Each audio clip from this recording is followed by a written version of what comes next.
Is it time? It is time for us to do what we have been doing, and that time is every day. We'll know in a very short period of time, but it looks like it could be something that will be not good. Believe me, not good.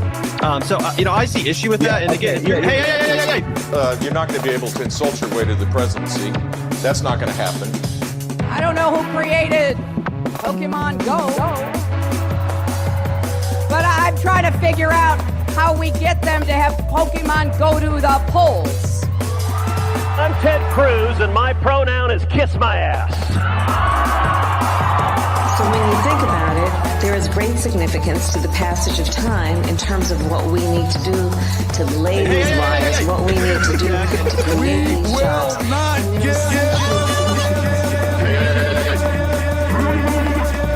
America is a nation that can be defined in a single word.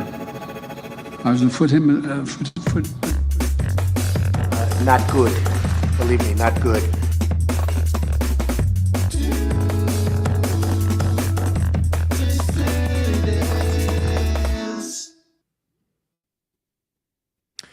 Hello, dissidents. Welcome, one and all, to a Sunday evening edition of the Do Dissidents podcast. Keaton Weiss here with Russell Dobular, of course. Hello.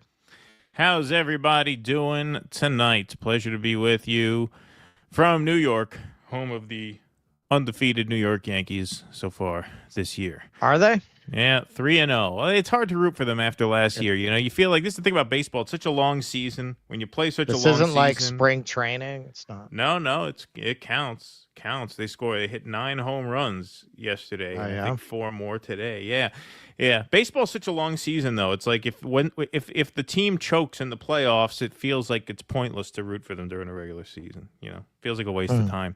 Then again, it's probably a waste of time anyway. You know, sports is a waste of time by definition. I know some of my old Jewish family would be like, "What do you care if they win? What do you get if they win? What do you want there? What do you care who wins?" I told you my sport kind of makes sense. Yeah, I told you my sports origin story. Yeah. I was a normal kid, all into sports, but I grew up in Queens, in Flushing, a mile from Shea Stadium, and I literally remember the day when I was about 8 years old when the Mets did their choke thing. And that was what really got to me. I think if I had been like a Red Sox fan where they just always, you expect them to lose and they lose, it wouldn't have been so depressing. But the Mets would always be like 12 runs behind. And you go to the store and you come back and they lost the game. You mean 12 runs up, yeah. Up. And they would lose the game. You were just, how could that happen? Yeah. How could that happen? And then I remember in my little child way, I thought, I have no control over this. Why do I care? And I never watched sports again. Right. It is, that was a lot of people in my family took that line of, hey, what do you get if they win? Right. And so, I guess that makes sense. Yeah. I guess that makes sense.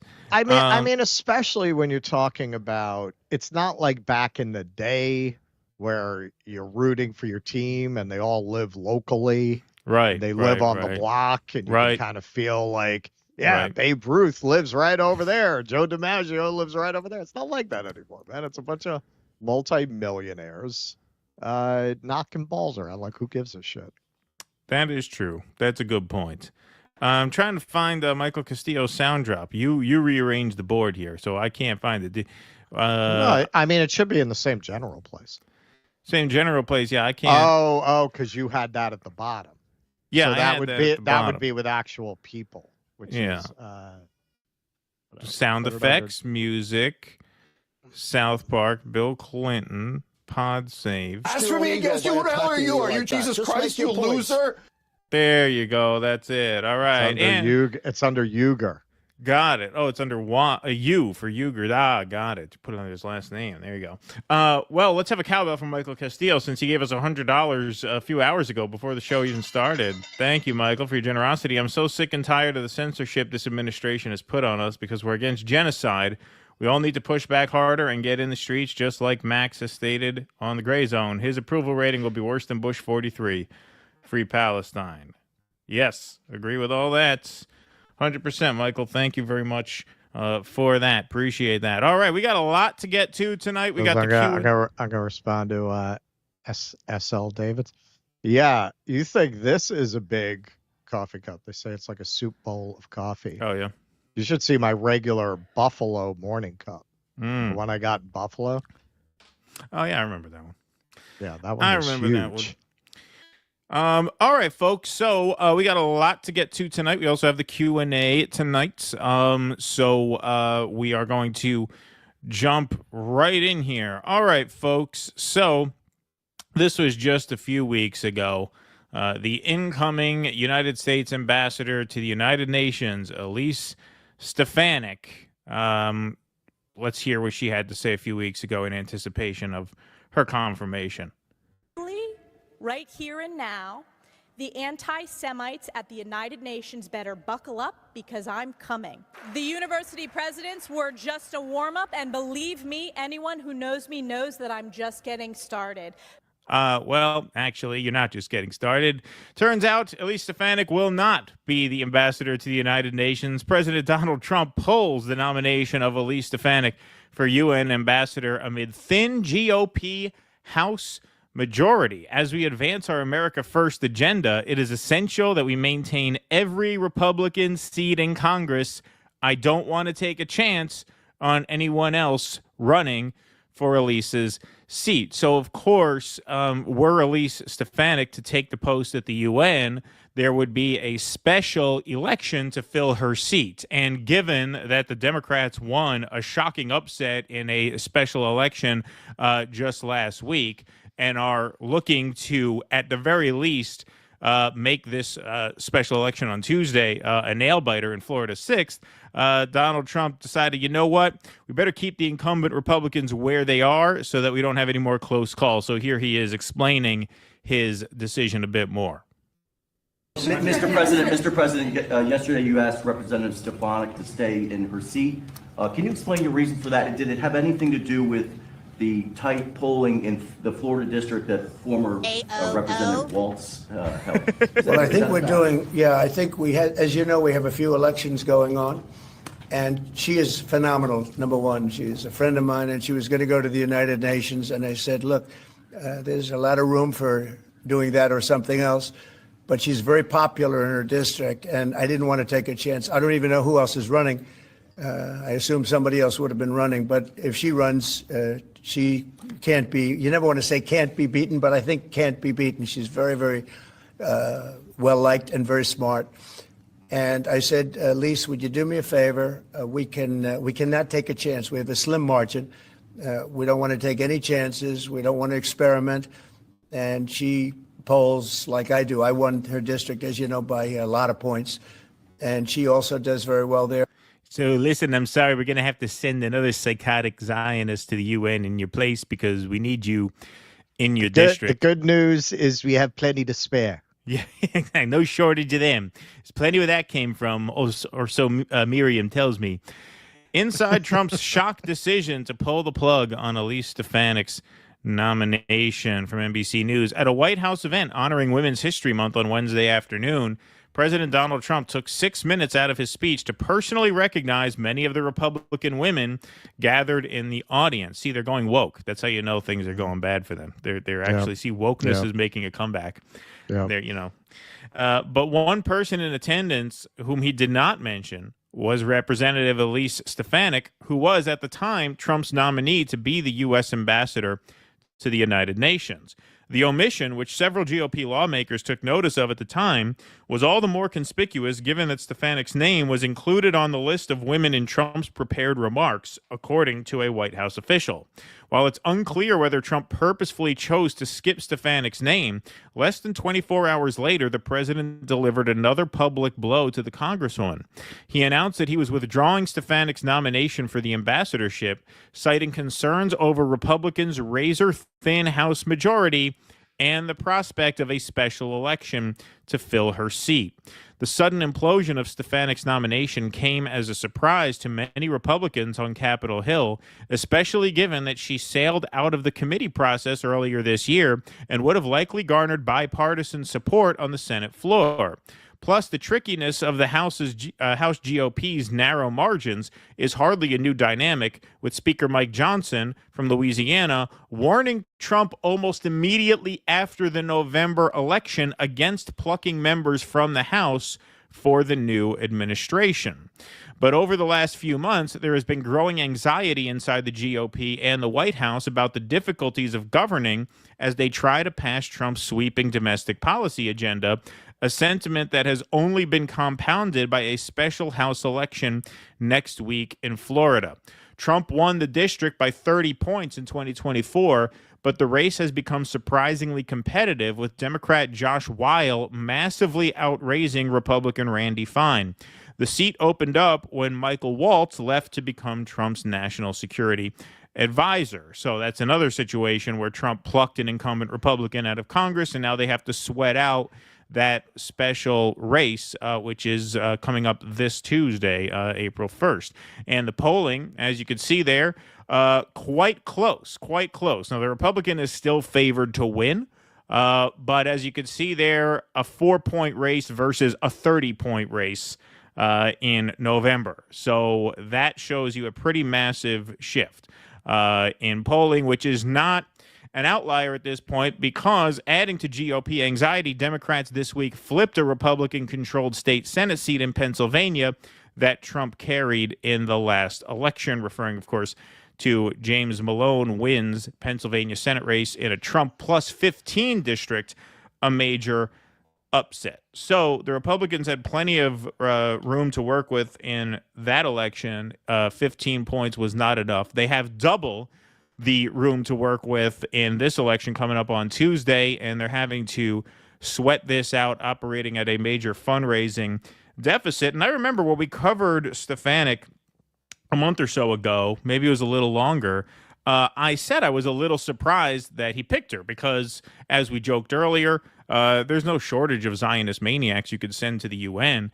Given your very, very narrow House majority, it seemed kind of silly to pick a Republican out of an incumbent district and force a special election there where you're liable to perhaps lose. It is a bit disappointing because Stefanik's district borders on mine. Her district is just north of mine. I can drive to within her district. It's only about a 20-minute ride from me, so I could have actually had some fun covering that special race were it to happen. But it is not to be. And so obviously it's a setback for her. You know, she tries to be a good sport about things. She has to put on a plastic smile and talk about what a team player she is. But obviously a foreign policy post is that bridge between being in Congress and then running for president at some point. It's a good feather in your cap. Nikki Haley used that as the feather in her cap to launch her run last time. And so it can't be great news for her, but it's even worse news for the Republicans. What this signals is fear. This signals that they are really sweating out these races, which should be easy wins. Stefanik won her district by 20 points. So, yeah, in a special election, you're more vulnerable than with an incumbent there, but 20 points should be pretty comfortable. They obviously don't feel comfortable in any district anywhere, which is one of the signs of a looming electoral disaster. There's obviously an enthusiasm gap, which is normal in an off-year situation where the out party has you beat in terms of the base being more fired up. But given how these first 8 weeks have gone, it's I don't know if it's how surprising or not surprising it is. I don't think it's too much of a surprise that the public is starting to really turn on them, especially as special election voter bases go. This is the other thing. Democrats now have a unique advantage that they never used to have because the Republican Party always skewed richer and more PMC and more highly educated. Those are the voters who tend to turn out in these special kind of low turnout races. Well, now the party bases have kind of switched where all those PMC douchebags are Democrats now, which means they're more likely to turn out. And so that is definitely a bad sign for the Republicans that they felt compelled to pull that nomination. It shows they are kind of running scared a bit. Yeah, I mean, the only way she was going to get waiters to stop changing their stations when she walks into the restaurant was to get that appointment. Yeah, right. Yeah, exactly. Now she's going to have to keep eating waiter spit every time she shows up. And complains about the draft. Yeah, she's a nightmare, which made her perfect for that appointment. Right. For the Trump administration. Yeah. And I'm sure they're not going to pick anybody better. Miriam Adelson is your president, really, for all effects and purposes. I am sure she's going to tell him who to pick. I'm sure she said, I like Elise very much. She came over. We had tea the other day. She's wonderful. You have to pick her, Donnie. You must pick her. Now she'll just have some other Zionist fool that she tells him to appoint, and he'll very proudly in a year dance in front of some Israeli flags like he did in a previous appearance and brag about how quickly he got it done for Miriam. I bet he regrets pricking that guy Brent Bozell for South Africa. He probably wishes he could put him in. He wishes. Yeah. I mean, he could actually measure up to her. Yeah. Yeah. No, it's amazing how quickly they have lit everything on fire to the point that if you look at the social media chatter, you're already kind of really down to the hardcore chuds. Oh yeah, who are supporting this, because a lot of the MAGA people have taken exception when we lump them all together. You know, we recognize there's a distinction. A lot of them are saying that, you know, the ones who really meant it, that they were anti-war, that they wanted to see us stop to all this. They say this isn't what I voted for. You know, they're very disappointed. They feel like they got tricked again. Honestly, when you look at what he's doing, the idea that in the end, Trump was not fighting the establishment. He was actually what the establishment wanted. And they saw they weren't going to get what they wanted with Kamala because she was too weak and too hated. So instead, they thought this was a better way to slip in the same exact agenda. You got Palantir, you got Elon running around. These guys' fondest dream is to create a surveillance state that's run by AI where they don't need a lot of workers. Wasn't this the 15-minute city Davos WEF that's the Davos thing. Yeah. Evil scheme? Yep. A year ago? Eat bugs. 6 months ago? 3 months ago? They're ushering it in and getting the same people who would have fought it under Kamala or Biden to cheer for it. So, you know, even, hey, I'm not saying that attempt on Trump's life was rigged, but a lot of very smart people say that it wasn't real. I always dismissed it, you know, and of course I still dismiss it, but you know, some people are wondering if maybe that was a setup. Yeah, pointing out that you're not seeing the kind of wound in his ear that you would expect. Now, I always say everyone knows Donald Trump is a mutant like Wolverine. Right. And so it's just his quick healing abilities.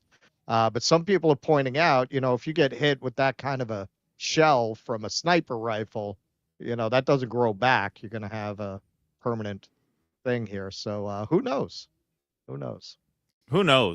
It certainly looks like the men in charge are getting their way, but it will be very, very interesting to see what happens on Tuesday night. The odds makers are saying the liberal is almost certainly going to win the Wisconsin court race, which is Tuesday night. Yeah. Really? Yeah. They're looking, well, yeah, they have like an 8-point polling edge. And then obviously the odds are still that the $1 million giveaway didn't work. Yeah. The $1 million giveaway. Yeah. I saw one of the people in Wisconsin, and I swear to God, I would do this if I lived there. They said, I suggest that every person in Wisconsin sign Elon's petitions, take the money, and then go vote for Crawford. Yeah, there you go. Democrat. Yeah, the way and it works I bet is, a lot of people did that, wouldn't you? Yeah, you get $100 for signing the petition. You get entered in the sweepstakes to win the $1 million, and then it's a secret ballot. I mean, you could screw them. There's nothing you could do, right?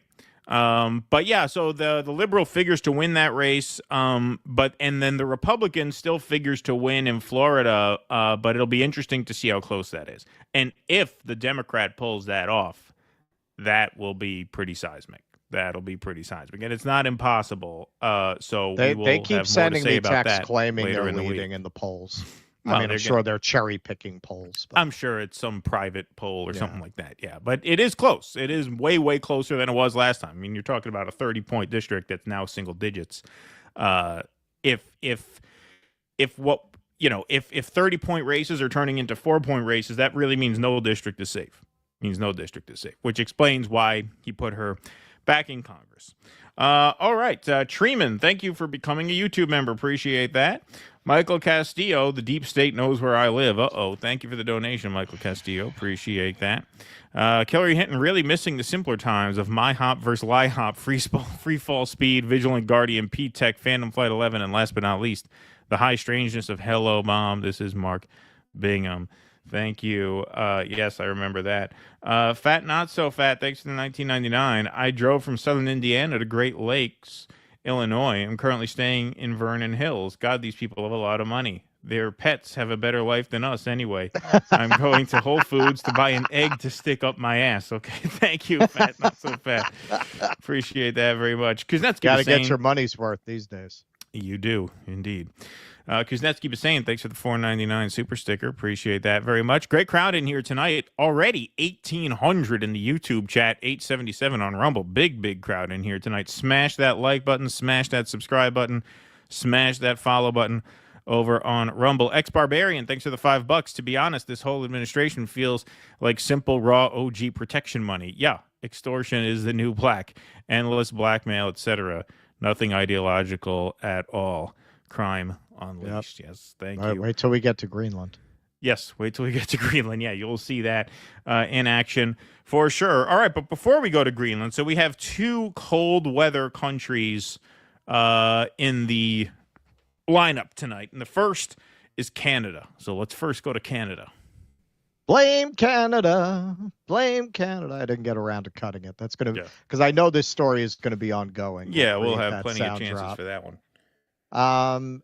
All right. So Trump had some very heated words for our mild neighbors to the north, claiming that we don't need anything from them. Let's hear him. Remember, with Canada, we don't need their cars, we don't need their lumber, we don't need their energy, we don't need anything from Canada, and yet it costs us $200 billion a year in subsidy to keep Canada afloat. So when I say they should be a state, I mean that. I really mean that, because we can't be expected to carry a country that is right next to us on our border. It would be a great state. It would be a cherished state. The taxes for Canadian citizens would go down in less than half. They don't spend money on military because they think we're going to protect them. There are many things that they do, like icebreakers. They want us to provide icebreakers for them. Oh, that's wonderful. So the Canada, they're very tough traders too. I want to just tell you, of all the people, they're tough traders. They trade very tough. And, the expression I use is some people don't have the car. They trade very tough. They're like the Jews of the North. That's what we call them. That's what we call them. We call them the Maple Jews. The Maple Jews. That's the right. Toronto Maple Jews up there. Toronto Maple Jews. This would be a great state. It would also be a very big state. I don't know if you realize this. Canada is actually bigger in land area than the United States. So that state would take up literally more than half people. More than half the country. Like ice. Well, a lot of it's ice. Yeah, but in land area, it'd be more than half the country. Yeah. Yeah. Hey, we can get it on under those northern lights. Yeah. So Canada, when they started making noises about kind of making up for what they might lose in trade with the United States by strengthening their trade ties with Europe, Trump continued in his rather mafiosi way. If the European Union works with Canada in order to do economic harm to the USA, large-scale tariffs far larger than currently planned will be placed on them both in order to protect the best friend that each of those two countries has ever had. So the Canadian current prime minister, up for election, I believe it's April 25th, he responded with a steeliness I don't think we've been led to expect from these mild Canadians. Showed some of that maple steel. The old relationship we had with the United States, based on deepening integration of our economies and tight security and military cooperation, is over. What exactly the United States does next is unclear. But what is clear is that we, as Canadians, have agency. We have power. We are masters in our own home. Nous sommes maîtres chez nous. We can control our destiny. You see what happens, Larry, when you fuck a stranger in the ass? Than any foreign government, including the United States, can ever take away. We can deal with this crisis best by building our strength right here at home. It will take hard work. It will take steady and focused determination from governments, from businesses, from labor, from Canadians. We will need to dramatically reduce our reliance on the United States. We will need to pivot our trade relationships elsewhere. And we will need to do things previously thought impossible at speeds we haven't seen in generations. Strong words. He goes on to address the tariffs specifically. And our response to these latest tariffs is to fight, is to protect, and to build. We will fight the U.S. tariffs with retaliatory trade actions of our own that will have maximum impact in the United States and minimum impacts here in Canada.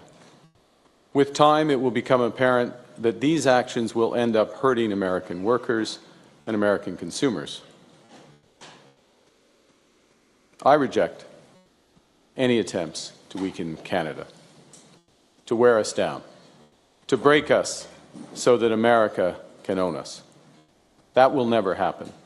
Let's be clear. We're all on the same page. We won't back down. We will respond forcefully. Nothing is off the table to defend our workers and our country. Wow. I will say Donald Trump has done the impossible. He pissed off the Canadians and roused their nationalism. Yeah. Who'd have thunk it? Good job. So then he had a phone call with him the next day. He didn't like the sound of that. Very different tone coming out of that phone call. I just finished speaking with Prime Minister Mark Carney of Canada. It was an extremely productive call. We agree on many things, and we'll be meeting immediately after Canada's upcoming election to work on elements of politics, business, and all other factors that will end up being great for both the United States of America and Canada. Thank you for your attention to this matter. I'm sorry, man. Like, this is basically like we have a retarded president. I mean, literally. Thank you for your attention to this matter. What is that, man? Amazing. All right, so somebody said, a Canadian, we take it from the flags. Not so tough after Carney said our relationship with the U.S. as we know it is over. And that's why you punch a bully in the mouth. True that. So then Trump gave a little press conference where, again, he has a much different tone after Carney's response than he had before. Retaliatory tariffs. You said if that were to happen, that you would be responding with large-scale tariffs. Will you be following through with that promise? Well, absolutely, but we had a very good conversation. Mark called me today at 10 o'clock. We put out a statement. We had a very, very good talk. He's going through an election now, and we'll see what happens, but we have Liberation Day, as you know, on April 2nd, because, and I'm not referring to Canada, but many countries have taken advantage of us, the likes of which nobody even thought was possible for many, many decades, And, you know, that has to stop. We're going to end up with a very good relationship with Canada and a lot of the other countries. Some we probably won't. It won't be so pleasant. But I think most countries are agreeing with me. They actually, many of them have actually apologized. They said, look, we have taken advantage. And I don't blame them as much as I blame the people that stood, in this case, I can say the men, because so far they've been all men, haven't they? But the men that sat right there and behind the Resolute desk, mostly the Resolute desk, you know. I don't know if you know, you have a choice of 7 desks. The Resolute is the one I like, but some chose other ones. But they sat right behind a desk right in this location. Yeah, we understand. And, yeah, we get it. They let our country sat at the be hurt desk very badly. But I didn't do that. So, but we had a very good talk, the Prime Minister and myself, and I think things are going to work out very well between Canada and the United States. Choice of desk is not really the key detail. So does anyone honestly believe that people are telling him they apologize because they've treated the United States so unfairly? When I went to Braga, the Bronx MAGA rally, the greatest insight I got into Trump's character and personality is when a woman passed out in the crowd, and so they stopped the event, and Trump waited for the medics to get to her. And he just started riffing, and he just offhandedly said, yeah, it's terrible. People have been waiting for 2 days to get in. Right. Exact same tone as he had right. here. Yeah, people are actually apologizing to me. Nobody waited 2 days. I got there at 1. I was in the front. I was in the front. Right. I was literally in the front, right off the podium. Nobody was waiting. There was hardly anybody there when I got there. You know? So the Canadian Prime Minister put out a press release, and not quite as conciliatory as Trump is making that phone call out to be. The Prime Minister told the president that he would be working hard for the next month to earn the right to represent Canada in those discussions, meaning the trade discussions. The Prime Minister informed the president that his government will implement retaliatory tariffs to protect Canadian workers and our economy following the announcement of additional U.S. trade actions on April 2nd, 2025. In other words... Go home and get your fucking shine box. Right. So part of Canada's retaliation already is Canada... Well, this isn't part of the retaliation. This is interesting. They froze $43 million in rebate payments to Tesla. I'll explain that. But they're also borrowing it from future rebates because of the tariffs.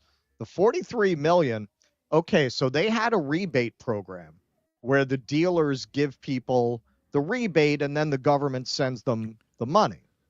Tesla, when the government announced that the program was about to be ending, they registered an impossible number of cars in one weekend claiming they had been sold. It was something like hundreds of cars an hour. And now they see in Tesla parking lots that there were all these cars sitting in the parking lot. So what it looks like they did is they took cars from their inventory, claimed them as sold in order to get $43 million out of the program. This is what scumbags are running that company. And obviously a fish rots from the head. So it's being investigated for that reason. That was like half the money in the program. And Tesla by far has gotten the most subsidies and breaks from Canada. I believe it's $719 million from Canada. So now they're investigating Tesla for fraud, essentially. And they're no longer going to be eligible for rebates because of the tariffs. Look, Elon Musk is destroying his business. The only question is he going to get so much money out of the Defense Department, out of government contracts, that he's fine? So this was one poster summed it up pretty well. Carney's statement is a diplomatic earthquake. This is how empires collapse, not with a bang, but with quiet departures and closed doors. U.S. allies watched the courts get defied, agencies gutted, military plans leaked, climate deal scrapped, autocrats praised, and half the country cheered. They're dealing with a deep structural distrust of America, the kind that doesn't vanish with a press release, a handshake, or even a change in leadership. America isn't leading the free world anymore. Trump blew that up. Now, that was very well put from Eva P. She was replying to Aaron Rupar. But I would say she's putting too much on Trump as being the agent of this rather than the final nail in the coffin. It really started with George Bush. deciding to go into Iraq against the will of most of our allies and putting together the idea of a coalition of the willing, Cheney disparaging our allies as old Europe, and we're going to gravitate towards the post-communist Eastern Bloc countries because they're the new and dynamic Europe. That was really where this started. And really, if you look at that, the Bush administration was very much the precursor to the Trump administration in many ways. The fake news media rhetoric, which, true or not true, a lot, and of course, we do not trust the corporate media, but not for the reasons that they would call out the corporate media. These are the people who lied about weapons of mass destruction trying to deflect to the media. But this is where the world started to say, hey, America might not be a reliable leader of the neoliberal global order. I'm not speaking in support of that order, but I'm saying in terms of this framing of now is when all of a sudden the allies started to worry about whether America is reliable. No, that really started under George Bush. And it couldn't really be completely put back together. When they put Obama in, people were like, all right, maybe that was just a bad dream. Maybe it'll be okay. And then Trump gets elected again. The overall feeling at that point is this country cannot be relied on to elect reliable partners who are going to maintain a quiet, calm, global, neoliberal order. You never know. They could kick out the fence and elect somebody who just tells everyone to go fuck themselves. That didn't start with Trump. Trump is just it. There's no coming back from this. It doesn't. They could dig up Hillary Clinton's mummy and elect her, and they're never going to trust the U.S. in the same way again. So if you want to see some of the consequences of how this is really backfiring on Trump's own aims and his own agenda. So these were the polls in the Canadian elections back in October and November. And you can see the Conservatives not only had a very consistent lead, a very wide and consistent lead. Yep. Here in November, 42-23, 40-26, 48-17, very doubling, really, the Liberal vote count. And here it is now. The Liberals have a consistent lead, not doubling the Conservatives, but they lead in every poll, 42-38, 42-40, 42-37. Projections right now are the Liberals take 194 to the Conservatives 125. There is a poll, it is an outlier, but there is a poll that's projecting 251 seats for the Liberals, 90 for the Conservatives, and that the Conservative candidate, whose name we embarrassingly don't say well. I always say it like a Warner Brothers cartoon, Pierre Poilievre. Yeah, Pierre Poilievre. Yeah, like he's a cartoon skunk. Yeah. But here are their maps, and yes, they're projecting him not only losing the election, but losing his seat. Now, even if that is an outlier, the CBC projections do not look to be outliers. And that's going from the Conservatives back before Trump took power, having consistently more or less doubled the Liberal vote count. That is how much of a backlash you're getting in Canada. Now, really, if you look at this in its totality, Trump might be doing within 2 months something that would have seemed impossible. He's reviving the fortunes of the neoliberal world order. He's bringing it back from the dead. People are getting a look at this freak show and saying, I'll eat bugs, fine. Yeah, fine. I'll owe nothing. Take it. Take it all. Yeah. Yeah, no, I mean, that is quite the reversal. But, look, I mean, I don't want to be hyperbolic here because it's obviously not the same as like a violent attack. But, George Bush, when he was elected, going into the summer into early fall of 2001, people were already talking about him as a lame duck. I mean, that's how badly his polling was. And then After 9/11, it was up at 90%. Now, I'm not saying that, what Trump is doing is the equivalent of 9/11. I know that's a take that people are going to try to impose on me here. But the bottom line is when an outside entity makes the country feel as though they are under siege, that creates a seismic political event. That is the kind of thing that can move polling in that kind of direction. And you're doing that worldwide. Well, worldwide, but especially here, you got Mark Carney who comes out and basically says, no, we're going to stand up and fight back, versus who knows what this other guy's going to do, right? Then that is enough to move the needle. That's enough to move the needle. When you make the stakes existential, you put yourself in a very, very dangerous spot. And that's what's happened here. We just did a last segment. They're actually pulling Elise Stefanik's nomination to protect a 20-point plus Republican district. And now in Canada, you've seen the polls move by more than 20 points. I mean, the Liberals were down almost 20 points. It was going to be a blowout. This was a foregone conclusion that the Trump victory foreshadowed the Conservative victory in Canada. It's amazing how things change. Things can change very, very quickly when you make the stakes as high as, apparently, according to at least 20% of the Canadian people who are going to vote for the Conservative or are now telling pollsters, no, we're going to stick with the libs. This is the kind of thing that does that to people. This is the kind of posturing. This is the kind of hostility that makes people feel as though they are under attack. And when people feel they are under attack, that's when minds can change very, very, very quickly. Very quickly. It doesn't take a lot. Right. And you've made all of Europe sound like this. The conventional feel like this. The conventional wisdom 2 months ago was, this is the beginning, Le Pen is going to wind up running France. Now all of that momentum has reversed. And what's really remarkable about it is it's not because the liberals are any better. It's not that they've upped their game, changed their rhetoric, adjusted their trajectory. It is simply because people are getting a good look at what this is. Whatever. All you had to do was not threaten to take over the country. That's all Trump had to do. Just don't say we're going to make just you like a during state. COVID, all he had to do was not wipe his ass with an N95 yeah, right. All he had to do is pretend to care. That's all you had to do is pretend to give a shit, right? But no.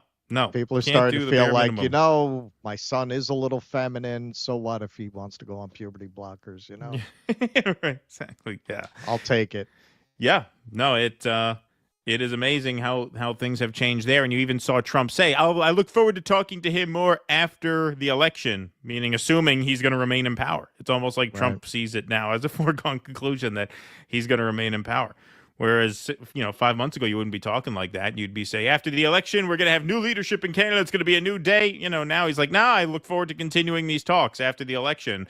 The assumption being, it's going to be more of a status quo election now because all that momentum for change has been blunted by the fact that I'm a giant psycho who just came in and threatened to take over the country for absolutely no reason. Yeah. Invade Greenland, make Canada a state, invade Panama. Yeah.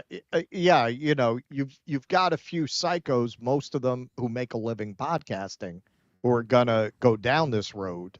But most people are going to look at this and say, this is freaking madness.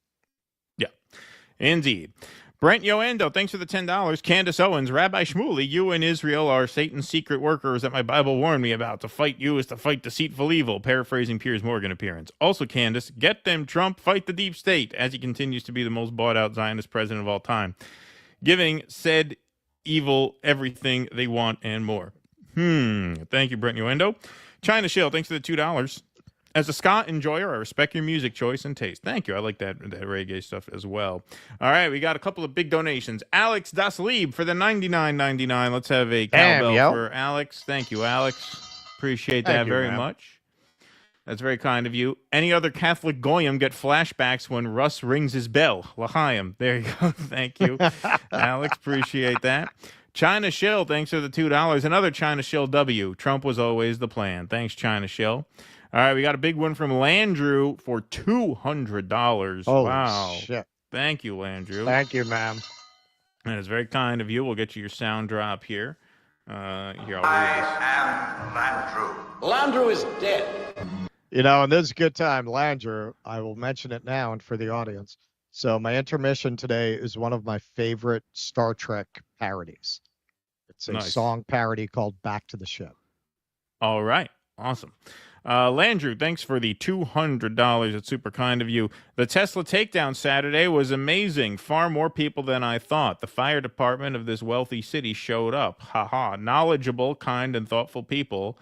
Mump equals Musk and Trump made me some cash with puts on the SPX. Sharing with family and friends. Free Palestine. Thank you, Landrew, and glad you had a good time. We're going to be showing some of our footage. We did a live stream of that event yesterday. We'll be showing some of that footage later on in the show. But thank you for that generous donation. The Amazing Blumpkin, thanks for the $5. Thought the PM was going to say warp speed. He saved it. Thank you, Amazing Blumpkin. Calica, thanks for the $30. That's kind of you. You really need to look at Gary Stevenson in the UK. He has a laser-focused message for UK and us regarding income inequality and taxing wealth. Yeah, we will. We will, for sure. He speaks direct to people. Absolutely. Yes, we will check that out. Thanks very much. And here we go. Yeah, Scott Tuff, Rabbi Shmuley for UN ambassador. Yeah, that would be something. Yeah, puts him in there. All right, folks. All right, we're going to move right along. Okay. All right, folks. This is a crazy segment. This is the Candace Owens RFK segment. If Thomas Pynchon wrote novels about podcasters, he would write this segment. A lot of names, a lot of details. None of it really adds up to all that much at the end of the day, but it is quite entertaining. All right, so see if you can follow along. See if you this reminds me of when the fires raged through LA and we were hosting Jimmy's show and we had to really learn what we were talking about, and I spent like 2 days learning about the dispute over the smelt. Remember the fish that they were arguing about? And it was like, I just had to spend 2 days living the dream, researching smelt. So that's kind of what this was. This was like, I had to listen to this over and over again to remember who was who. They all have names that are very similar, but okay, I think I got it. But I know it's entertaining whether I know what I'm talking about or not. Okay, so this is a Substack here called House in Habit, Media for the People, by the People, since 2021. This is the Substack project of a journalist named Jessica Reed Krause. She is now a MAGA person, very close to Robert F. Kennedy Jr., big fan of Bobby Kennedy.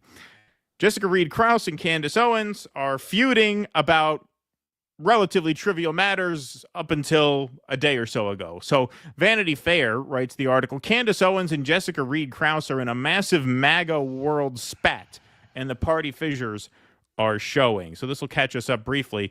When even Donald Trump's loyal foot soldiers aren't obediently falling into line, pay attention. Two of MAGA's most strident non-elected voices, Candace Owens and Jessica Reed Krause, are at one another's online throats over what appears to be some she said nonsense, firing off dozens of Instagram stories apiece that can be summed up as how dare she. But the context is not necessarily important. What they reveal to outsiders are the first visible cracks in the moral desert of the MAGA base. Krause, you'll recall, is a mommy blogger turned self-described independent media making politics fun again, who frequently shared political reporting in the form of Instagram stories of herself watching network news from a hotel bed or begging favors for access to events like the confirmation hearings for her number one boy, Robert F. Kennedy Jr. Both Krause and Owens discuss not just politics in their content, but also fancy themselves investigative journalists with a special interest in celebrity gossip and lawsuits. This appears to be where the public screaming match began, with Krause insisting, essentially, that Owens copied her by repeatedly talking about the ongoing Justin Baldoni, Blake Lively legal mess. In a March 22nd Substack newsletter article, Krause began by bemoaning male dominance in media. She declared her younger self enchanted by clever and intuitive women telling the story behind the story with prose sharp enough to cut glass. She lashed out at several male conservative commentators by name and by gesture, and even accused Tucker Carlson of being on a weird bender. She also mentioned Ian Carroll by name in that piece as well. Did those women write well enough not to use cliched phrases like sharp enough to cut glass? Yeah, I would hope so. Would hope so. Very blasé writing there. I would hope you were looking more at Dorothy Parker than Hedda Hopper. Yeah, exactly. Okay, so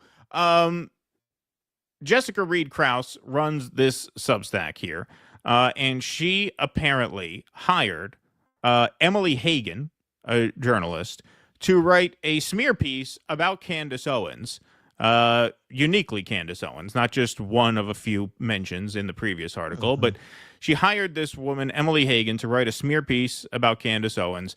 And apparently Olivia Nuzzi was brought on to sort of edit the piece and foolproof it and make sure that it was ready to go. Olivia Nuzzi is the woman who was named in the sexting scandal with RFK Jr. back in mid to late 2024. Now, this article was ultimately spiked because Nuzzi didn't feel like it was good enough or foolproof enough to be published, and the author lost interest once she got notes, and so the article was never published. But Emily Hagan reached out to Candace Owens to tell her how the article got spiked, and that brings us to Candace Owens saying, in a shocking twist of events, we learned that Olivia Nuzzi, RFK Jr.'s sexting companion, is orchestrating media hit pieces via House in Habit. What do me, Tucker Carlson, and Ian Carroll have in common? Is this not a Thomas Pynchon novel already? Like, look at how many names. It look really how fucking is. crazy it is. Like, it's just like a fucking character-based nonsense This story. is the gravity's rainbow of podcast gossip. Yeah, exactly right. Yeah. So you have RFK's sexting mistress brought on to proofread a Candace Owens hit piece for hire at the House in Habit Substack publication. Now, what this all leads to is Candace Owens coming up with a fakakta reason for why RFK Jr.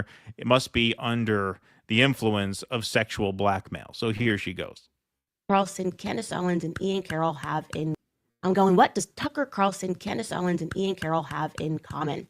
Especially to then say something as petty as I'm copying her and trying to rebrand. That in and of itself, to me, registered as a conspiracy, because something you should know about neocons, the forever war, send American sons and daughters to die perpetually overseas in lands and territories that they don't recognize, is that one thing that they have in common is that you must worship Israel, the foreign state. And here you have three independent voices who are being smeared and libeled, who don't do that, and who truly are not being controlled by anybody else, despite the implications of these pieces. And okay, so Jessica Reed Krause is MAGA. Olivia Nuzzi is not MAGA, but they both like RFK, and they're both teamed up to commission hit pieces, according to Candace Owens, on anti-Israel conservatives. That's the plot. Does RFK show up at the door dressed as a pizza boy with his dick in the box at some point? Yeah, right, exactly. Yeah.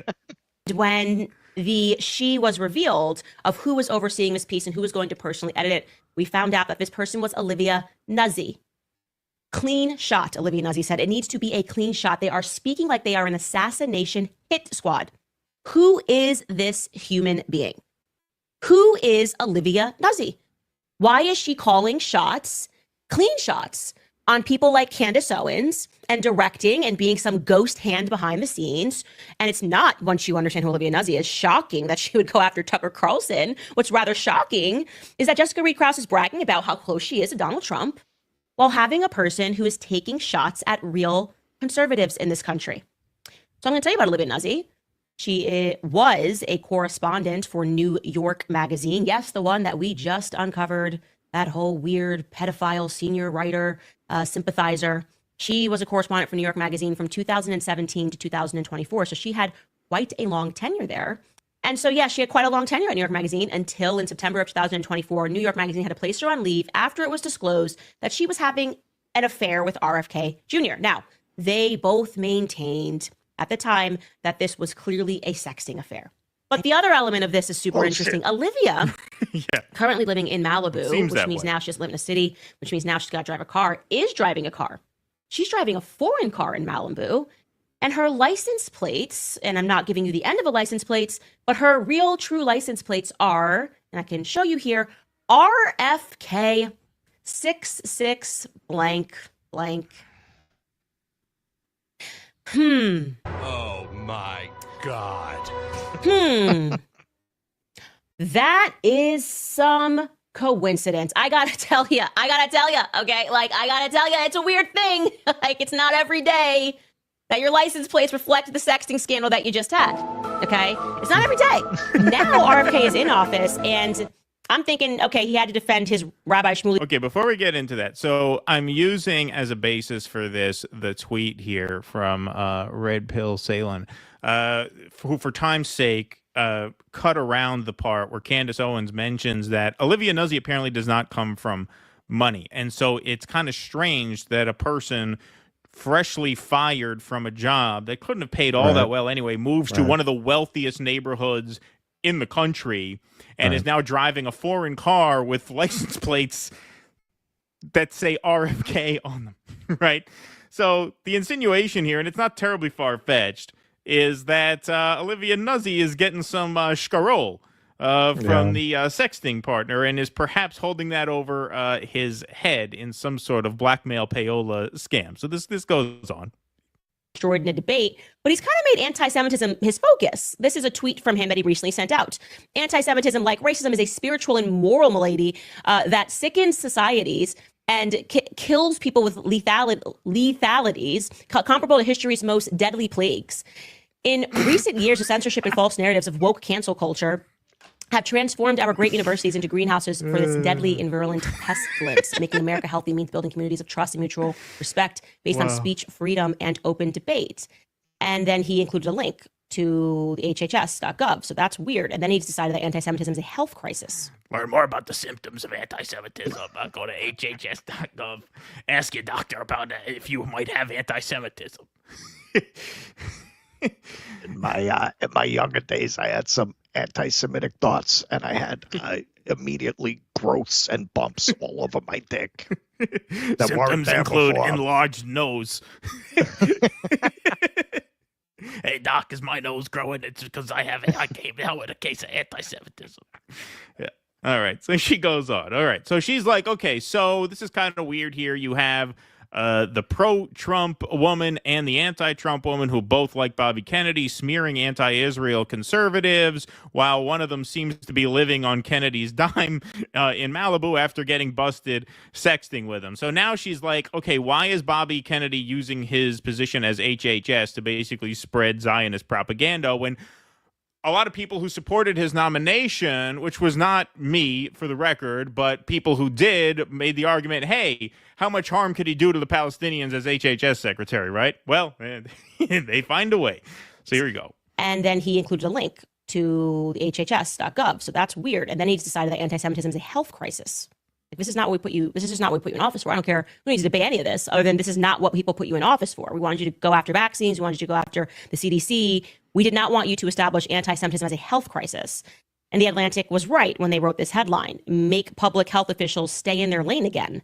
Fighting anti-Semitism isn't RFK Jr.'s job. Yes, that is correct. What are we even speaking about here? Why is RFK Jr. feel like he's just being moved by Rabbi Shmuley in the background and not focused on what we put him in office for? Why is RFK Jr. not the first person that's all over the JFK files? If he's going to do some outside work outside of focusing on health, and he's really worried and wants to dedicate his time, I would think maybe looking into the JFK files and giving us some sort of a conclusion on what he thinks could be interesting, but that's not what he's doing. And so what's interesting is I have begun to wonder who's got something on RFK Jr. And indeed, as I said, because Olivia Nuzzi's got a big mouth when she's not busy hunting big buck, there is some interesting stories that are circulating in the background. And it does, again, at least according to what is circulating all throughout the PR world, thanks to Olivia Nuzzi, and she wants to make sure she protects RFK. She's made that clear. She wants to protect RFK. She doesn't want this stuff made public. Is that there's some sexual blackmail in the background that's going on. some sexual interest in the background that's going on. And let me tell you, if Olivia Nuzzi knows it, we could guess that some other people know it. And I'm willing to guess a guy like Rabbi Shmuley would make sure that he knows it. And so I'm just finding this whole thing and the stuff that I've heard about RFK Jr. and the stuff that I know Olivia Nuzzi has on him to be interesting. Okay, we need to put some Shmuley clips on the soundboard. All right. So first of all, it looks pretty clear based on the evidence that she unearthed that Nuzzi's getting paid off.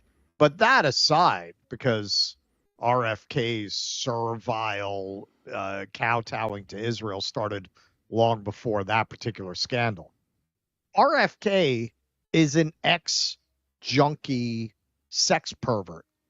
God knows what kind of video Israel and the Mossad have laying around to use on him. That was always obvious. Now, Candace Owens, even before she kind of came out like this with Israel, I always had a certain amount of respect for her moral consistency. I always felt that she was sincere, even if I didn't always agree with her, even before Israel. With the Israel stance, obviously, more respect for her. But hey, man, this is why all we had to do was read his book to say this guy's a fucking whack job, man. Like, you lay down with dogs, wake up with fleas. Like, you just can't get in bed with these people and then be surprised when they show their ass like this. It was very clear who this guy was. And thinking you're going to be able to parse out the one from the other and it's not going to come back to bite you. Here you are. Exactly. So I think Candace Owens is dipping into cope because she was personally called out by this journalist, right? Mm-hmm. I don't think she is necessarily coming out and trying to get in front of this by saying, well, we were all duped by RFK. I think she was sucked into this by the fact that this journalist mentioned her by name. Mm-hmm. But you want to take a look. Okay, so now the cope escalates. Okay, so Ian Carroll, who's also named in one of the House Inhabited Substack pieces, he gets named by Candace Owens earlier in this video. He really lays it on thick here. So these are some highlights from this. Is a 9-minute video. I have about 4.5 minutes of it. Here he is kind of recapping this. I apologize if it's tedious to hear some of this, but I know it took me about 3 or 4 times hearing all the names to get the details straight. So let's hear Ian Carroll talk about his take on this whole affair. Story is currently breaking in many directions all across the internet, and American politics is not going to be the same after this weekend. That's not hyperbole. This is not just a hook. Okay, well, it's almost the end of the weekend, and American politics are pretty much the same as they were 2 days ago. To Russ's point, what this at the end of the day for a lot of these people is giant cope. Because, yeah, look, here, is there a blackmail ring run through Israeli and American intelligence agencies? Yeah, almost certainly is. Got the book right here. And if there is, I think it's a pretty safe bet that RFK's name is on there. I mean, to leave RFK off of that blackmail list would be like having a 50th anniversary party at the Copacabana and not inviting Tony Bennett. You know, I mean, if Israel's going to have a blackmail list, RFK, yeah, I mean, it makes perfect sense he's on it. Of course he's on it. However, what these guys are trying to insinuate now is that Olivia Nuzzi honeypotted him and that this is the blackmail they have on him, which implies, of course, that he was squeaky clean before he got mixed up with this deep state honeypot, which ignores everything that Russell was talking about, which we will get into in a few minutes. So we have that. But let's Ian Carroll at this point, he's the Pedro Pascal of the podcasting world. He's in everything. And you're just like, why is he there? Why is he there? Yeah, exactly. All right, so here's Can I watch anything that Ian Carroll's not in? That's right. I mean, he's fine, but why is he in everything now? He's in everything now. Don't really know where to start. But this is the kind of story that I've gotten enough calls from enough people tonight, and there's enough going on that I feel like we need to make a video right now to keep some people safe and to get as much as we all know out on the internet right now so that everyone can be safe. And the best place for everyone to start is at Candace's video that she put up today, that she very aptly titled, One Nation Under Blackmail. And we're going to start the story here with our girl Jessica, House and Habit. She had tasked one of her writers, Emily Hagan, with writing a hit piece about Candace Owens.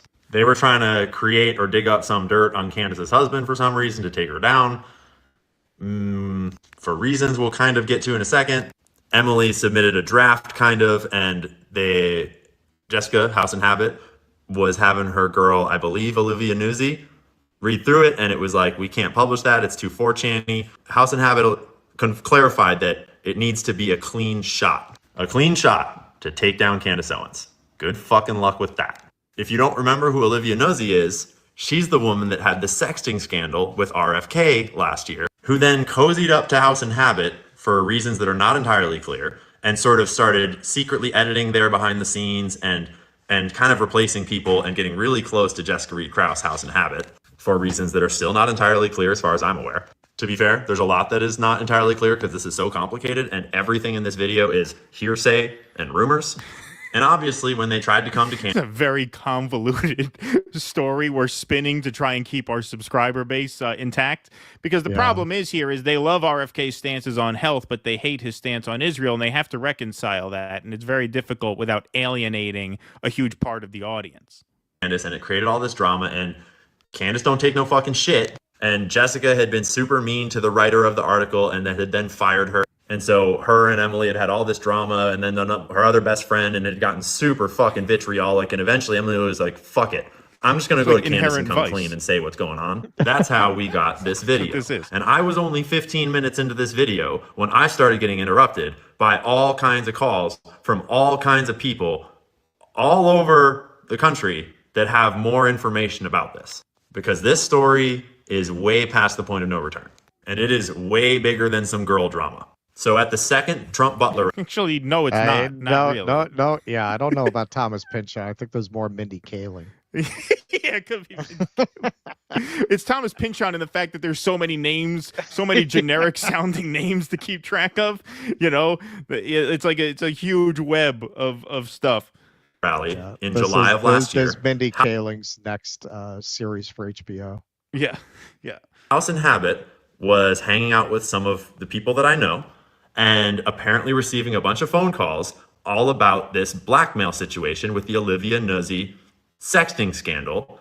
And while she was taking calls, she was kind of filling them in excitedly on the story as she was getting it, kind of as though she was going to write a piece about it. And what they were told is that it was many instances of recorded video sexting stuff.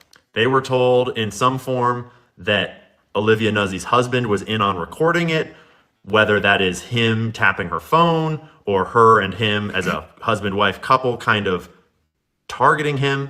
I mean, Olivia Nuzzi did insert herself into the RFK campaign, and then all this stuff happened. Okay, so this is where they try and paint RFK as the victim of a deep state honeypot thirst trap. Watch the associations he makes here. And then when I was at Rescue the Republic event just a few months later, I was hearing all kinds of rumors, and a lot of people were hearing rumors about dick pics that were apparently coming out that never came out.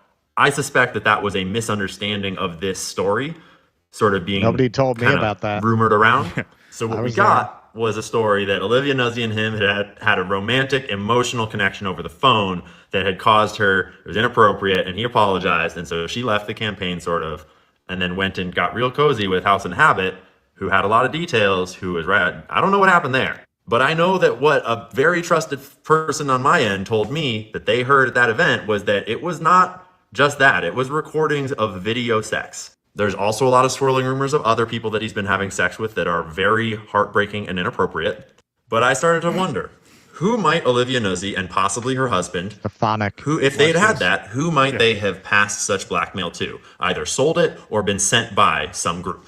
And you need look no further than her Wikipedia page to learn that in 2013, just out of university, actually while still in university, she volunteered as an intern for Anthony Weiner's New York City mayoral campaign. Oh, well, case closed. She volunteered for Anthony Weiner. Well, that's it. Yeah, that's it. Secret sex lives of perimenopausal bloggers. Yeah. That's my pitch. She volunteered for Anthony Weiner's mayoral campaign 12 years ago, so obviously he must be mixed up in this. Like, it's so fucking crazy. Like, what the hell are you talking about? All right, let's entertain this for a second. Here, okay, he goes now. So now we know where this is going. Now it's Hillary, it's Huma Abedin, it's the Zionist globalists.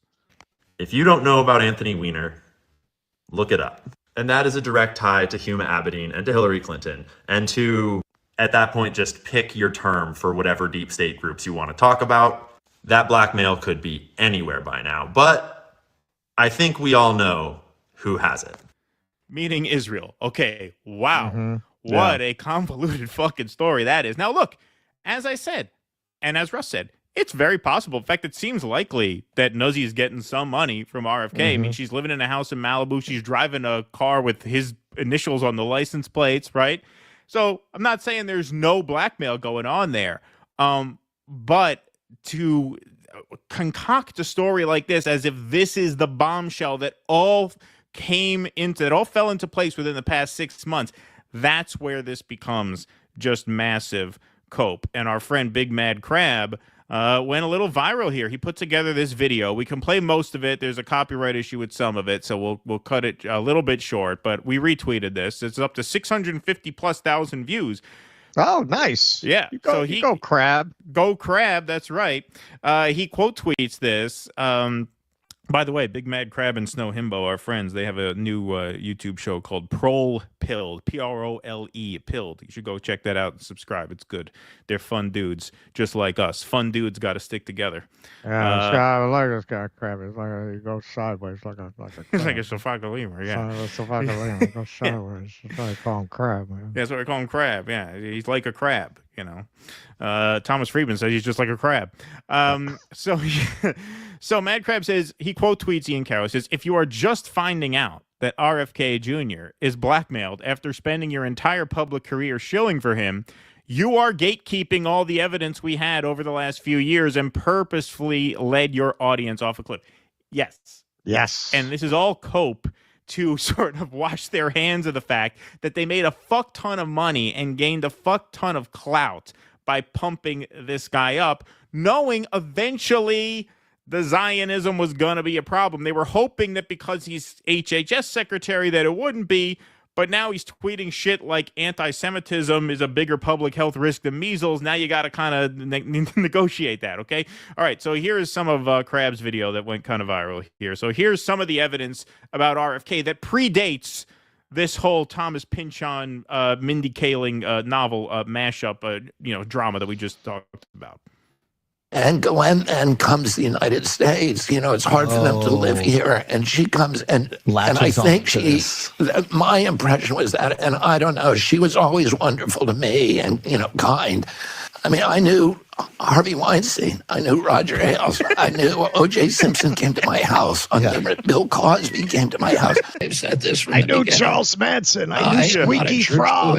I am not running like that. I said I had a very, very rambunctious youth. I said in my announcement speech that I have so many skeletons in my closet that if they could all vote, I could run for king of the world. You're talking there about the nanny situation. I mean, I do have to ask her. I mean, are you denying it or not? I'm not going to comment on it. All right. Well, of course, I ran across Jeffrey Epstein at parties. I mean, at fundraisers for the Robin Hood fundraiser in New York. But other than that, I had no relationship with him. You weren't ever on Jeffrey Epstein's jet, were you? I was on Jeffrey Epstein's jet 2 times. Yeah. We only took it to the American Girl the most pampered people by international aid organizations in the history of the world. Do you have concerns about the level of Israeli influence in our politics here in the United States of America? All right, there's the Jeopardy music, so we can play a couple seconds of that. We can't play anymore, but go check that out because there's the Friends theme song too. But you get the picture. You get the picture, and well done. Nice work by Crab. Yes, well done, Mad Crab. Absolutely, absolutely. So, yeah, the idea that this Nuzzy thing is the bombshell and the source of all this intrigue is just cope. You're just playing hide the ball. You were playing hide the ball this whole time with him. Now, Crab's colleague and fellow friend of the show, Indy from INN, go check out their Substack, indymediatoday.com, says not only do we know about the Olivia Nuzzy stuff last fall, We also knew he had a lot of skeletons. We talked about it in our article documenting a bunch of red flags with RFK Jr. These screen caps were from this article. Now, the article gives a much more comprehensive list. We're only going to focus in on the sex stuff since that's the focus of the piece. But RFK told his second wife it was her fault he cheated on her 37 times in new recordings. According to a report, 43 suspected mistresses found in RFK Jr.'s phone. Did Cheryl Hines drive Mary Kennedy to self-deletion, shall we say? Actress gloated about relationship with Bobby Kennedy Jr. And of course, we don't have to play this video again, but this is part of Crab's montage. Yeah, he answered a question about a sexual assault allegation with, "I am not a church boy." Okay? So if there is a candidate for blackmail, he is the candidate. So obviously, I think it's more than likely that Israel has something on him. This is not news as of this week. This was not news as of last fall when the Nazi scandal broke. This has been baked into the cake of who this guy has been for such a long time. So Ryan Dawson replies to Ian Carroll, "The story is old. It's just the slow folks are starting to figure it out." Not necessarily the slow folks, Ryan, but the folks like Ian Carroll who amassed over 1 million followers by gassing up Maha while also pulling in some of the anti-Israel, pro-Palestine stuff. This is all about negotiating that. It's all about reconciling the opinions of his that they love with the opinions of his that they hate and that are deal breakers for a lot of their audience. This is about keeping their audience together to keep the money flowing in. Revolutionary Blackout Network. I'm assuming this is Zoya who runs the House account over there. I could be wrong about that. If I am, forgive me. But RBN tweets from the House account, "This story is old and Ian is pretending he just discovered it." But that's kind of his whole gimmick. Next, he'll reveal there were no weapons of mass destruction in Iraq. Yes. Nice. And here's Nick Cruz tweets out, "This RFK Jr. blackmail story is pure cope. RFK Jr. was a hardcore Zionist for years and you idiots still supported him. Now they are trying to save face, claiming RFK Jr. is only advocating a cracking down on free speech for Israel because he's blackmailed. Just admit you was tricked by another Zionist con man." And he continues, "Whenever Trump, RFK Jr., or any of their heroes get caught blatantly selling out, they always try to rob these people of their agency. Trump is being manipulated. RFK Jr. is being blackmailed. Deeply unserious. Take responsibility for boosting obvious Zionist sellouts. RFK Jr. is being forced to say nice things about Israel, quote unquote. This motherfucker been spreading Zionist propaganda for years. Why are so many MAGA influencers so fucking stupid?" The entire Kennedy family. Because they're getting paid to be stupid. Yes, exactly. This is all about keeping their audience together. It's all about audience retention. The entire Kennedy family have been diehard Zionists for decades now. Why the fuck do people believe that Israel have to blackmail RFK Jr.? The copium is insane. And our friend Misty Winston says people really out here still pretending RFK is a good dude who's just being blackmailed. This is a good point, too. He's being blackmailed because he's a scumbag. Yes, that's right. They don't turn you into a bad person by blackmailing you. They blackmail you because you've already done bad things. A self-confessed sex addict who cheated on his wife like it was his job and kept records of his conquests while being buds with Epstein and Maxwell. Use your heads, idiots. He's trash. Yes. And the story of his wife who self-deleted is pretty heartbreaking. I mean, yeah, it's terrible. You know, look, in the end, people make that choice, but you could definitely make a strong argument that he drove her to that with inordinate cruelty, and the way the family treated her was a big part of it as well. Yeah. So there is, I'm sure there's a file on RFK Jr. As thick as Whitney Webb's book here. And so I don't dismiss the story that there's something going on here that's more than what meets the eye with this Nazi character. But of course, they're trying to wash their hands of the fact that they tried to have it both ways forever. And what did we say in the run-up to Inauguration Day? It's going to be impossible to be both pro-Palestine and pro-Trump for much longer. And here we are. And not only is Trump mixed up in it, obviously, because he's the president, you would expect that from him. You got fucking RFK out here tweeting out nonsense about how anti-Semitism is. What the fuck are you doing? What the? It certainly does suggest that you are under the thumb of Israel. The point is, he didn't just become under the thumb of Israel in the past couple of months, and they're trying to make it sound like, oh, there's this huge, crazy thing that's going on. Because if they can sell you on the idea that all this just happened now, then they are able to basically absolve themselves of the sin of having gaslighted you about RFK until this broke. Well, and the popularity of figures like Candace Owens and Ian Carroll reinforce the point that I've made from being at MAGA events. Most of the MAGA people are not down with the Israel shit. Right. They tolerate it because the boss tells them they have to tolerate it. This is, I want you to make peace with Natalia. You want me to lay down for these guys, Michael? Like, in the end, they do not like that relationship. And that is why people who have been able to kind of dance that dance of being MAGA and anti-Zionist have done so well. And also by pretending, oh, wait until he gets in office. Well, now he's in office. That's why this is all coming apart. Because now they can't pull. So what do they say now? What do they say now when this administration is clearly not biding its time until they can put Israel in its place? Clearly, they are following through beyond anyone's wildest dreams almost of how far they would go, how quickly. So now what do you tell your followers if your whole thing is that most of MAGA, I would wager most of MAGA is anti-Zionist, and you've built an audience on being pro-Trump, anti-Zionist, and Trump, RFK, all these figures are true to their word, fanatically Zionist. You could avoid the whole subject, but that's going to be tough. Your audience probably won't let you get away with it. No, certainly not. I mean, Says in what Carroll's you do, case, certainly not. But it's so absurd to suggest RFK's buddies with freaking Shmuley. Right. The typhoid Mary of anti-Semitism. Right. He's buddies with this guy. What do you mean he changed? He didn't change.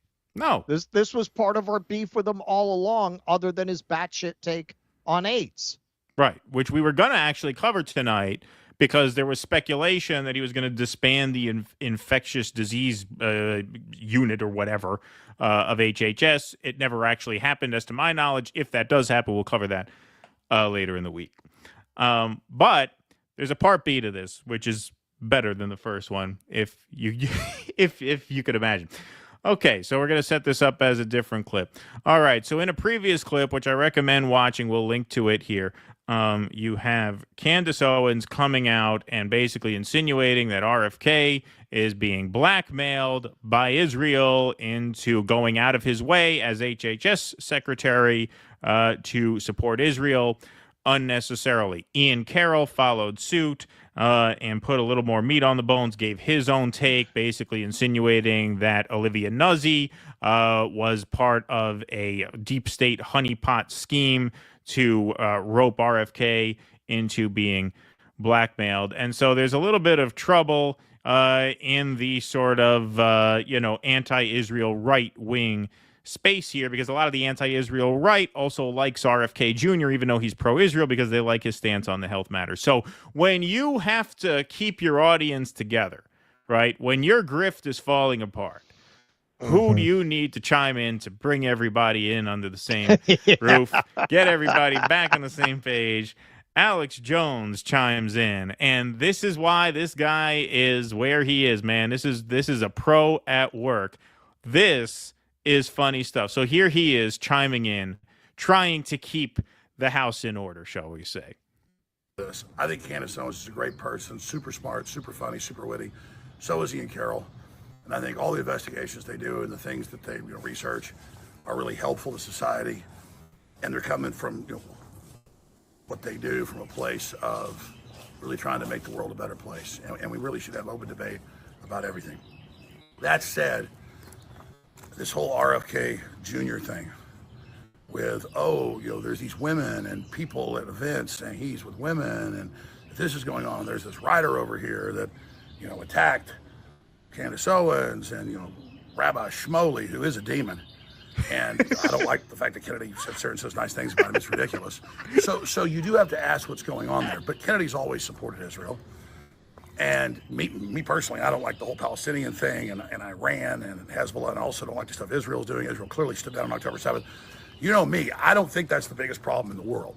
I spent some of my time on it, but millions dead in Ukraine, Europe, the UK, and France openly sending troops now to fight Russia. See, so he kind of both sides it and then comes off it. He doesn't think it's that important. This is why I say Alex Jones is really the Cenk Uygur of conspiracy theorists. He really is, because a lot of hardcore conspiracy theorists look at him the way a lot of leftists look at Cenk Uygur. Yeah, he's creating a sanitized TV version of leftism, just like this is a sanitized TV version. What do you mean you don't think Israel, I don't spend that much time on? What serious conspiracy-minded person is kind of indifferent about Israel, doesn't think it's that important? It's just kind of absurd. That's I don't like the Palestinians either. I don't like Israel. He doesn't want this to be a problem. This is how this guy has amassed a fortune, because he just doesn't. This is it's giving the game away too much. It's like a pro wrestler announcer doesn't want to be bothered with the fact that it's all staged. Yeah, I know it's all staged. It's all staged.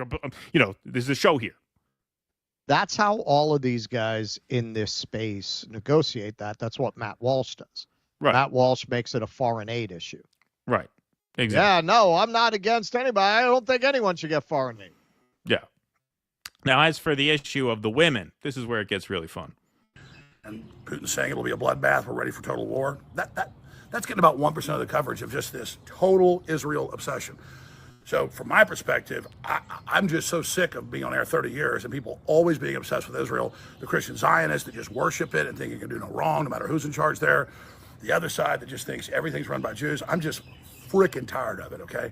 I got attacked by the Israel lobby. I got attacked by the Nazis. I just can't stand any of it. What I'm into is policy and real results. The fruits of the tree, as Christ said. I'm a Christian. Yes. So, okay, so he then goes on to list all the great things that RFK is doing. We're not going to make you sit through all that. Like I said, I edited these for time. Okay, so I'm a big red-pilled conspiracy guy, and I'm sick of being bothered about Israel all these years, which, again, I mean, that gives the game away. What the hell are you talking about? Israel's the center of everything, including a lot, and, of course, completely mischaracterizing the debate, as if everybody who's anti-Israel thinks the Jews run everything. I mean, that's just, very, very deliberate misrepresentation of the issue, because he doesn't want to deal with the issue. He wants to just skate past it to keep the audience together, because he knows this is kind of a controversial opinion. Oh, I'm going to say this right now. Kennedys are famous for their zest. I got my own zest, and I've never been, somebody that sits there and lies and says that I haven't, enjoyed some females in my time, though I'm married and all the rest of it, and I'm a good guy. I'm married. Kurt, the point is that King David had his best friend killed because he was lusting after his wife, and then he repented to God over it, and God said, "You're a man of my own heart," because he really was upset about what he did and turned it around. So, if you look at RFK Jr., I don't care if his wife's okay with it, if he's been with 20 chicks, okay, in the last couple of years, okay, as long as it's consensual. I don't care. I'm not saying it's morally the best thing. I personally have not done stuff like that, but when I was younger and stuff, I was wild. So, but I understand the mindset. And it's great to get a lot of pussy, although you should settle down and commit to one woman. I know we got a lot of Christians in the audience, but we also got a lot of wannabe alpha male incels in the audience. So yeah, fuck a lot of women, but get married and have children. And be faithful, or don't be faithful. As long as it's consensual, doesn't matter. Faithful, not faithful, who cares? I'll tell you, one night I saw they were planning a housing complex right where I got rid of a hitchhiker. And I had to go there right in the middle of the night and dig that up. And I had a hell of a time finding where I put the body.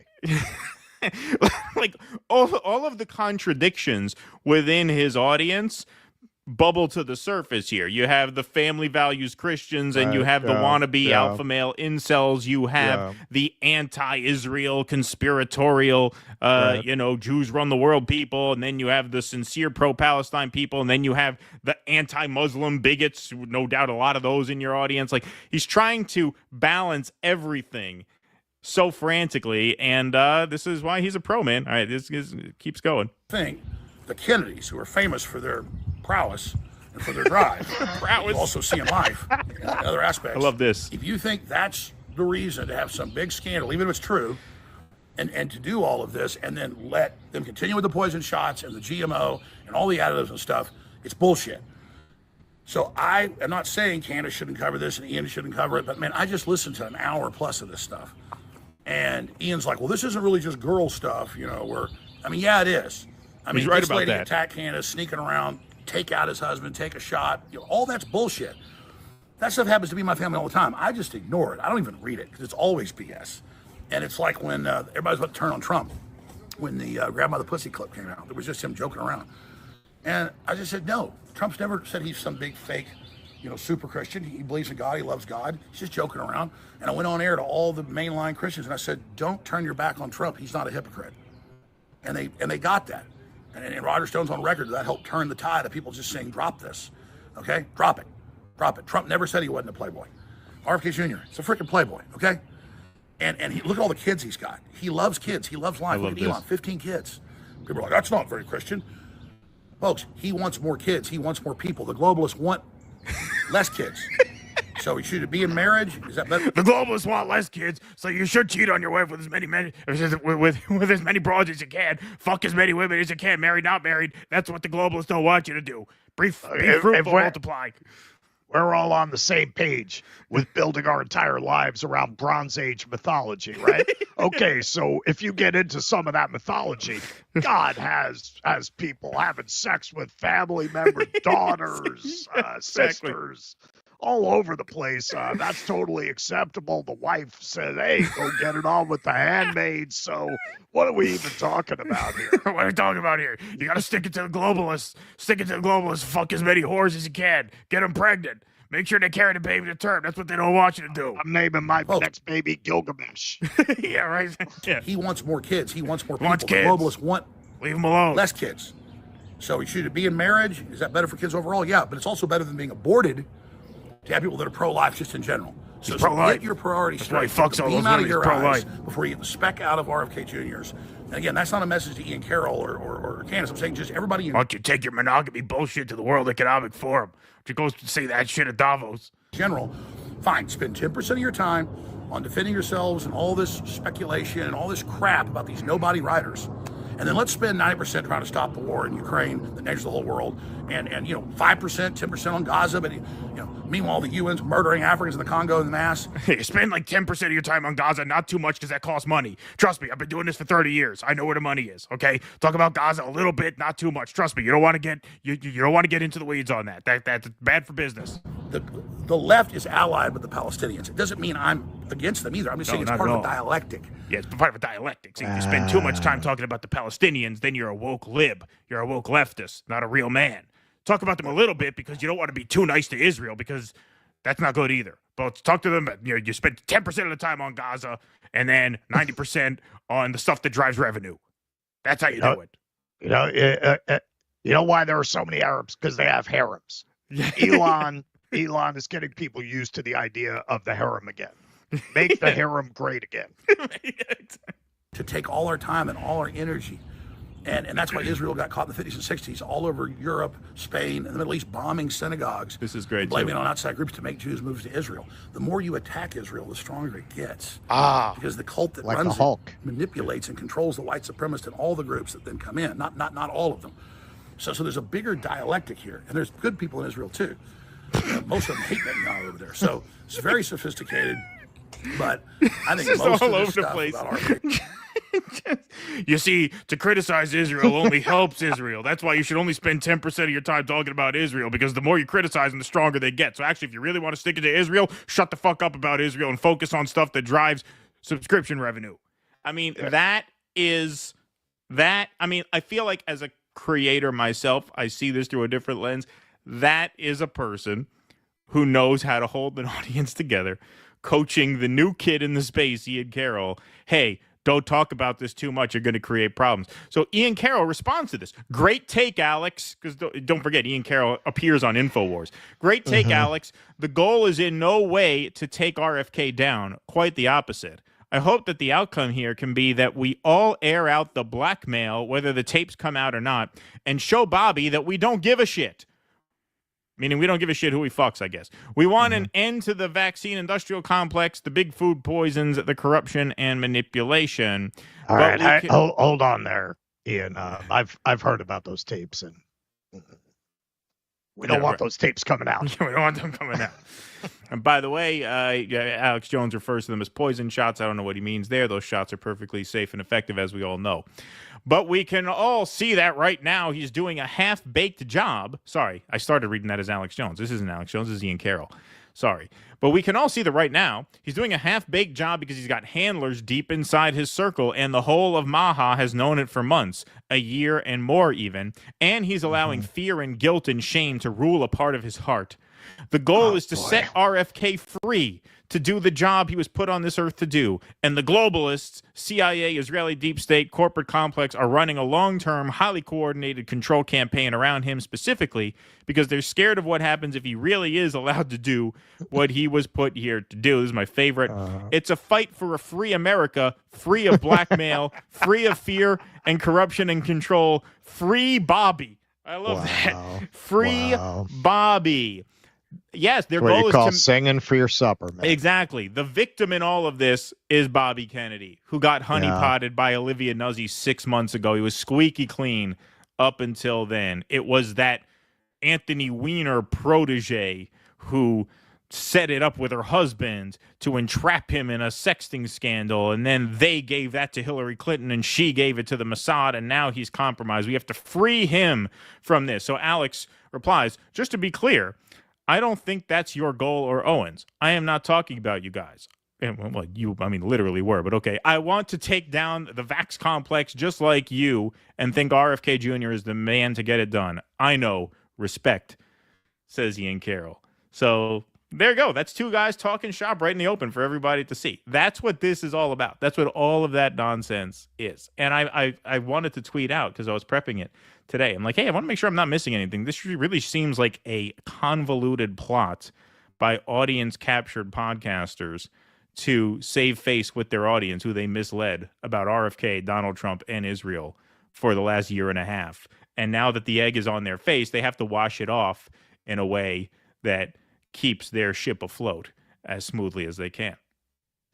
It is just really tragically sad that you have a lot of people who don't realize that these guys are not activists. They're business people. Yeah. And they're crafting a product. This is one of the great tragedies of independent media. Because the incentives of manipulating people to make money are the same, whether you're dealing with billions of dollars in a network or whether you're dealing with thousands of dollars at YouTube, people are people. And the money is always to be made telling them what they want to hear. Exactly. You're just telling a different audience what they want to hear. You're telling an audience that's turned off to that corporate media, turned off to the mainstream media, more conspiracy-minded, more skeptical of government and institutions. You're just telling them what they want to hear, and part of what's very relatively easy about that is you don't have to prove anything in that space. You don't have to have any facts, anything to back it up. None at all. It's getting rid of all pretense of objective journalism. And I'm not saying the corporate media does objective journalism, but they have a certain notion of fealty to an ideal that they feel like they have to at least fake some kind of allegiance to. So they feel like they have to provide evidence when they say that in this space. Well, inherently the evidence doesn't exist because the deep state is hiding it. So, sometimes they will hit on things that are true. Sometimes they'll just mouth off with no evidence, but all the time they're primarily motivated not by changing the country, not by fixing the country. They're motivated by what is going to retain and grow their subscriber base. And that's how you wind up with a monologue like that. I mean, that monologue should be pulled out if anyone wants to break down for people what the whole thinking is and how you manipulate your audience to pull them in and tell them what they want to hear here, but don't go too far in that direction, and don't go too far in this direction. We saw it the other day. We covered Bannon interviewing Posobiec, and he starts telling the truth, like, yeah, you know, that's classified information. But these Democrats like Snow White. Yeah, exactly. You know, he just realizes, no, I was playing the patriotic MAGA soldiers thing. Right. But I can't play that because this is Trump's guys. This is not Democrats, so I better get off that real fast. They're not activists. They're playing activists on TV. But as you know, if you're in this space and you look at some of the things you get negative feedback on, a lot of people are just here to be told what they want to believe. Right. They're there for a religious ritual more than they're there to be informed. It's the 2 minutes hate. It's, you know, hate these people, and it's for an emotional catharsis. And that's why a lot of people get upset if you don't give it to them. If you contradict what they came for, they get very, and especially if they saw you as a source to give them that, they feel betrayed if you don't give them that. Alex Jones, Ian Carroll, these guys, they're always going to give them that. Yeah, he says it out loud. He gives the grift away. He says, "Talk about Israel, Gaza like 10% of the time, so you satisfy that section of your audience, but don't say it too much because then you're going to alienate the 90%." Yeah, like he's literally just talking shop and numbers on camera. Well, this is what I told people after I went to rescue the Republic. I guess they were talking to Ian about dick pics, but what I heard was that kind of shit. Right. That's what I keep telling people. What do you think? They're back there talking about principle? No, man. Backstage at Rescue the Republic, they're talking about numbers and subscribers and networking and guesting on each other's shows and growing audience, man. It's a fucking business. Yep. They don't have principles. They're just like Cenk Uygur. That's a very apt comparison. They're going to bend with whatever the trend is in the base audience that they have. Exactly. And you know who's very reluctant to do that? Us, which is why we need you to become a member. So, Jake, put that scroll up on the screen, please. Right, that's a good segue into that portion of the show. So, folks, if you would like to help support this program, you can do so by becoming a member at patreon.com/DoDissidents. You can also go to DoDissidents.substack.com, or you can join our locals at DoDissidents.locals.com. Perks of membership include your name up in lights here on the patron scroll. Call-in access to our post-show Q&As every Sunday night on Rumble. It is Sunday night, which means you will be going to Rumble for a Q&A at the conclusion of the program. You also get 2 bonus streams per month. One is a content and call-in stream, and one is a film club stream.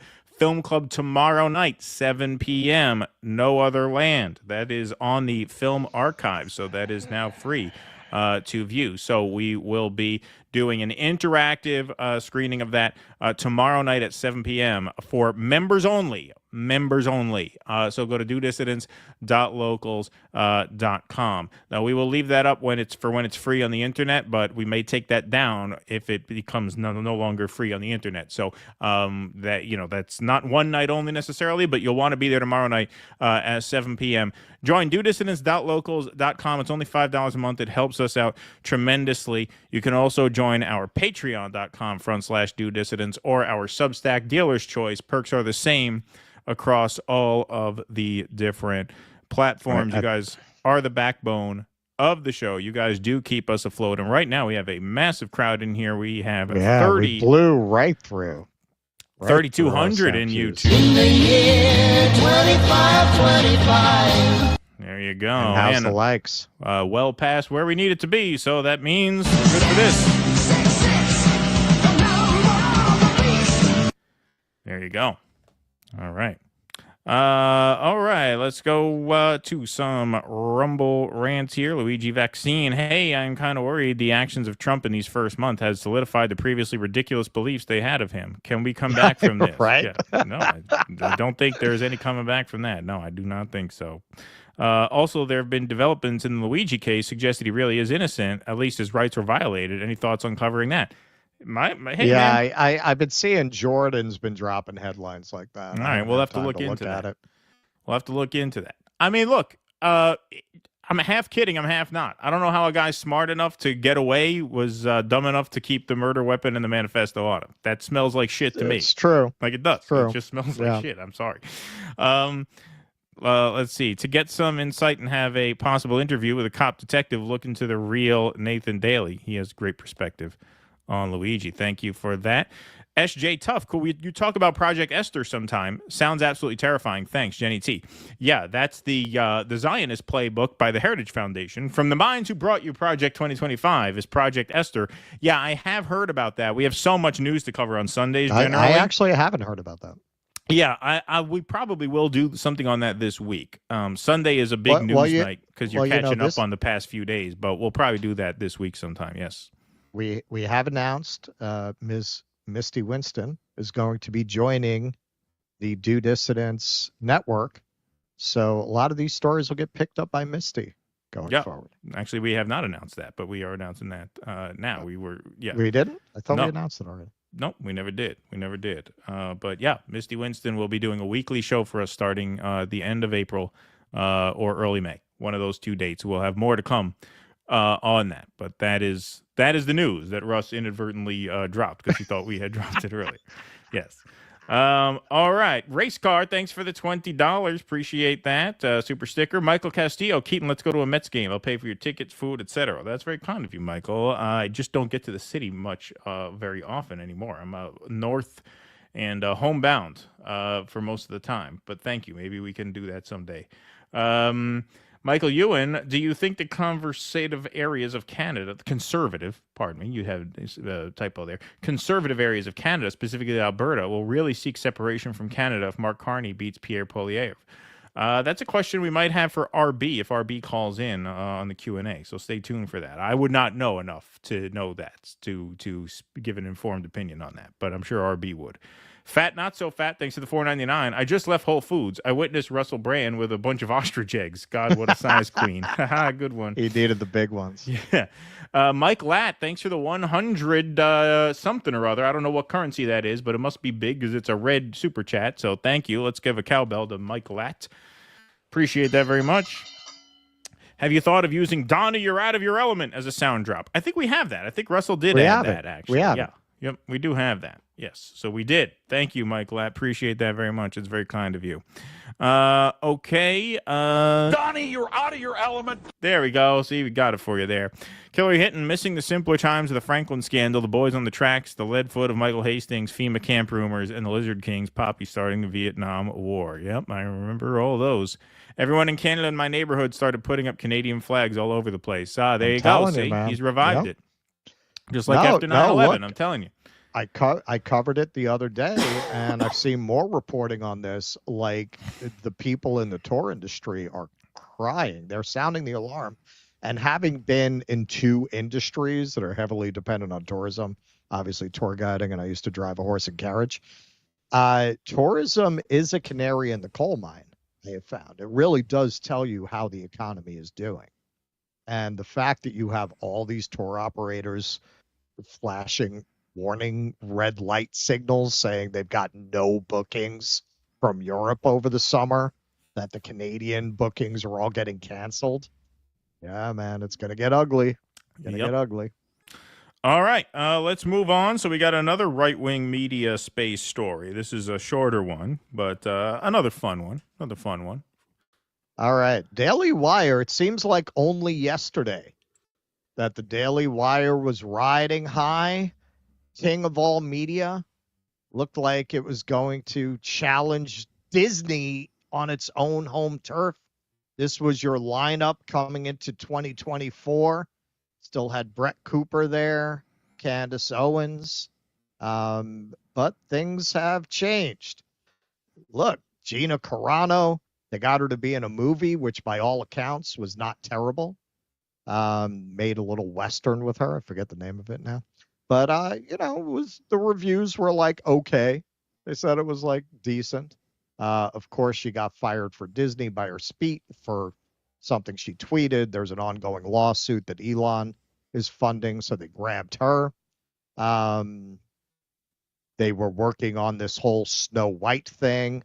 Again, kind of thumbing their nose at Disney, trying to become the anti-Disney, trying to channel all the conservative backlash against Disney by doing these kinds of projects, grabbing Gina Carano, doing an alternate Snow White.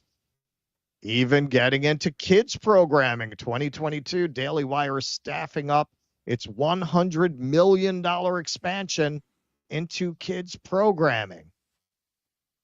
And then something happened on October 7th, 2023, and it all started to come apart very quickly, really around the most prominent, visible member of their staff, Ben Shapiro, not the CEO, but the most visible host. His Zionism and the CEO, Jeremy Boring's Zionism, started to create a wedge and a brand problem, not unlike what people like Ian Carroll and Alex Jones are going through right now, it seems. They kind of hit it first. Ultimately, that came to a head with Candace Owens exiting about a year ago now. Ian Carroll, the aforementioned, this is why I say he's the Pedro Pascal of podcasters. He's in everything, whether you want him to be or not. Yeah. Scoop, the next Daily Wire scandal is coming in hot. Word is they're forcing Brett Cooper out in the most evil way imaginable and replacing her with her best friend. Plus, the company is in a dire financial position because of Jeremy Boring's, the God King's massive ego. It was just a few months ago, December 2nd. Turned out that Scoop was right. Brett Cooper's out. Her best friend did indeed take over the show. Jeremy Boring claimed that it was at Brett's suggestion. She has probably signed an NDA because she's been pretty tight-lipped. Rumors are partly that she didn't like what they were doing with the Snow White movie, that there were creative differences. So she left. So you got Candace left. Brett Cooper left. Now, a lot of people like her. I don't get it. I think her and Jeremy from The Quartering should market a show together as a soporific, but she does have a fan base. And so this is what the Daily Wire lineup looks like now. Still got Clavin there. Still got Michael Knowles. Obviously, Ben Shapiro, Matt. You got Jordan Two-Face Peterson there. And you still got Brett Cooper's friend hanging on there. They say that she's not very good, but I've never seen her show. Hey, Candace has done just fine on her own. 4.13 million subscribers on a channel that's only a year old. In fact, better than her old bosses at 3.33 million. And even Brett Cooper, who's about as interesting as watching grass grow, in my humble opinion. Doing very well, man. Our channel's 2 months old. 1.45 million subscribers. Now, listen, man, I don't like to pull out the incel thing. The success of her career suggests to me that there's a lot of incels out there, man, because I don't know how else you could account for her career. Jeremy, I have no explanation for. So now they are just completely in full retreat. Controversial Snow White remake canceled after lead actress departs. Probably just as well. Looks like the public appetite for Snow White films is not what one might have thought. Jeremy Boring leaves in March. Breaking, Jeremy Boring has resigned as CEO of the Daily Wire. The company has rapidly declined since losing Candace Owens and Brett Cooper. Maybe the new leadership will stop censoring hosts if they disagree with Ben Shapiro. I actually used to be a subscriber, but you couldn't pay me to consume anything they produce unless it's by Matt Walsh. Matt Walsh is really their only remaining star in good standing, I would say. And Jordan Peterson. That guy still got some cachet. Does he? Does he? I mean, since he started dressing as a Batman villain, I feel like his cheese has slid off his cracker a little bit. I mean, he's not the most charismatic. He kind of looks like the before model in an anti-smoking PSA. So maybe that's what the wardrobe is about, maybe freshening up his look a little bit. Yeah, I think he's trying to make a statement on the duality of man or something, but I don't think it's working for him. So James Lee just did a scoop, which looks like it's accurate. It's been kind of backed up by other people. The implosion at the Daily Wire is accelerating. What started with Jeremy Boring stepping down has now spiraled into mass layoffs and another firing of a senior executive, Elisa Cordova, the vice president of public relations. The Daily Wire just fired Elisa Cordova, and according to sources, she was Jeremy's minion. She was the one responsible for crafting the company's aggressive and paranoid media strategy. Okay, so you know what's really funny about this story to me? So they were kind of trying to say it's a company made up of a lot of failed Hollywood people. Jeremy Boring, failed Hollywood person. Ben Shapiro, failed Hollywood person. So naturally, when they built up this conservative media company, they tried to become a production house, kind of an anti-Disney. If you look at this story and you look at the kind of people who work there, it's very much like when Rychek got together with Taylor Lorenz. Like, they're kind of the same people. They're basically the same people. This sounds like a Disney story. This sounds like a story about somebody who got fired from Lucasfilm. Right.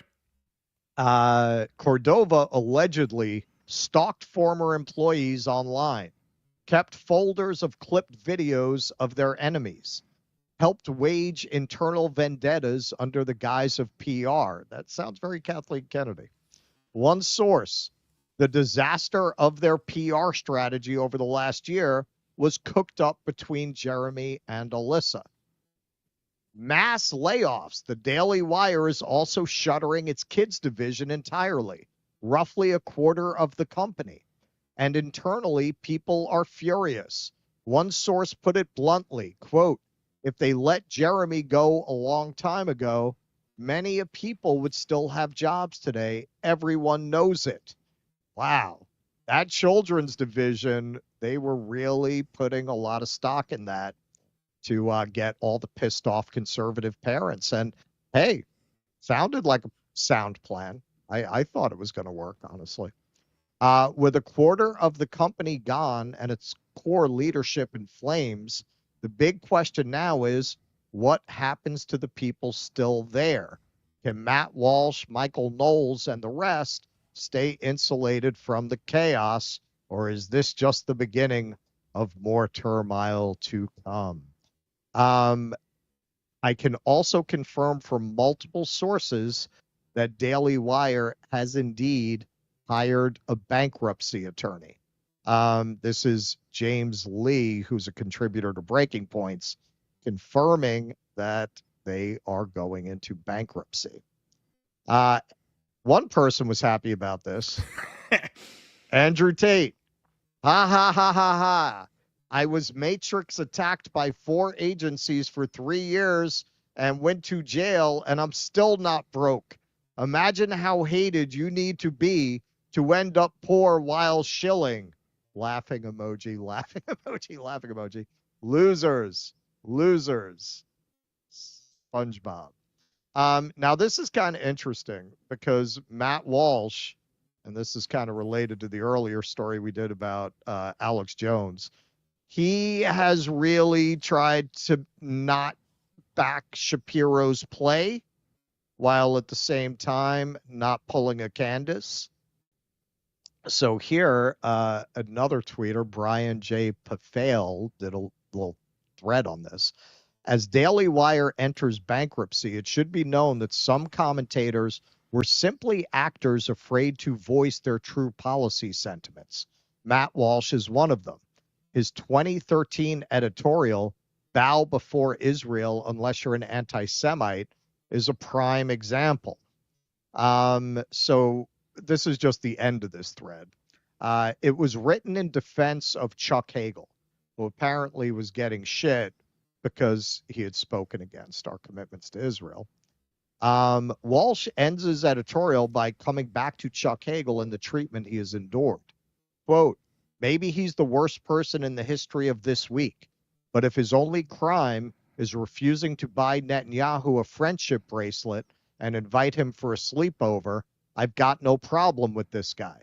But I do have a problem with the fools who would call you a neo-Nazi because you'd rather the $3 billion a year stay in American households rather than Israeli politicians' wallets.